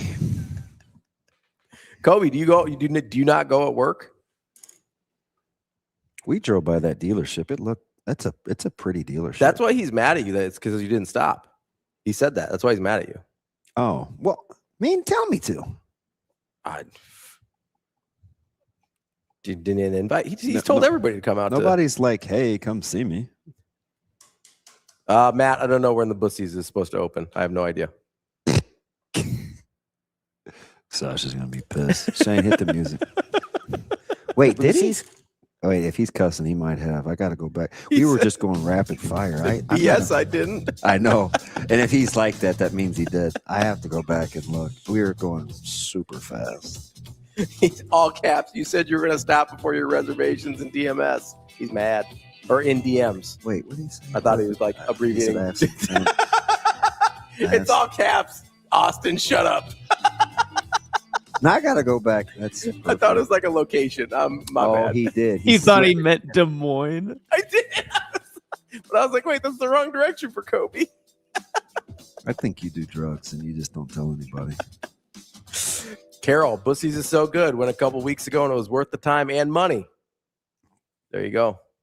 Carol here for Bussies. I don't think I'm driving out there for that. No, I'm not going to make a special trip. Like if I'm how far? What's the year? I think it's 27. I think it's next year. It should be done next year. I don't know when exactly, but I would imagine next. How long does it take to build a gas station? Like, come on. I get it's an operation, but let's go. I don't know. Longer than a football stadium? I drove by North the other day, and that thing's got some work to do. I would guess less long than a football stadium. Football stadium seems like it's more elaborate than a gas station. What?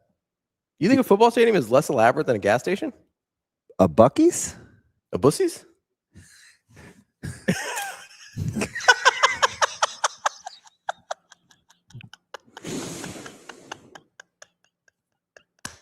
No, you gotta. It's the weight support. You gotta support people in state. Like structurally, it needs to be a different situation here. People who go to Bussies too often probably need weight support too. They have a lot of fried items. They do. Yeah, you gotta be careful there. I don't think there's a lot of health food options. I don't think you have to worry about getting the parasite from there. I don't think there's a lot of vegetables to be had. If I had to guess. Taco Bell lettuce. But yeah, not a lot of Taco Bell lettuce to be had at Bussies. All right, man. I'm going to next gen. I don't know what you're doing. I need to go there at some point. I think I got to go over to Brand Goods today too. I need some new hats. Gotta get some new Omaha hats. I was going to say I'm waiting on the new Omaha gear, but I didn't know we were doing that yet. I don't know. Are we saying that yet? I've got like 10 Omaha hats already. I meant like. Oh, I don't. No. I'm talking about like just the regular hats that say Omaha on them. I'm talking about the O. No, I'm talking about the city, not the athletic department. I wouldn't worry about it. You gonna be okay? Yes. What are you doing this weekend? Why do you keep talking to me? Like, I clearly don't want to talk to you. There's just a part of me that, like, I can see the look on your face. You're like, keep asking him questions. Keep asking him questions. Actually, I'm like, shut the hell up. No, because I see the look on your face. Yeah, I know what you're saying. Internally, that would be that's what my response is to. That's what he's saying to you. Austin's just on this list. Just keep asking him questions. His name's not. Yeah, Austin would be over here. You keep asking him questions. Kenny's over here. Kenny's wanted to kill Austin many a days. I think Kenny wants to kill everybody. No. Let's be honest. There's a difference. There's a high percentage of people in your life that Kenny has wanted to kill. Yeah, probably. And a lot of them work here. A lot of them are in the room right now. Not you, Shane. I'm in the other room, so. Of course. I'm leaving. You good? Yeah. I can only play the music so many times. Hey, go ahead and play the music, Shane. Shane, if you don't play it, Austin will steal the show. He'll play his own music. And then that'll become the funniest thing ever again.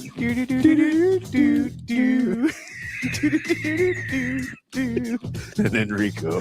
See you. Have a good game. That's the show for today. DP and I will be back on Monday. Maybe see if DP wants to talk to me by Monday. We'll see what happens. We'll see. It's gonna be tough.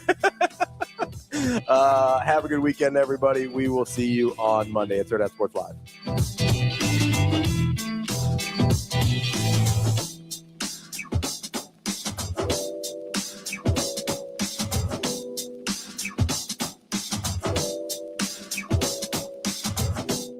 See you. Have a good day. Love you.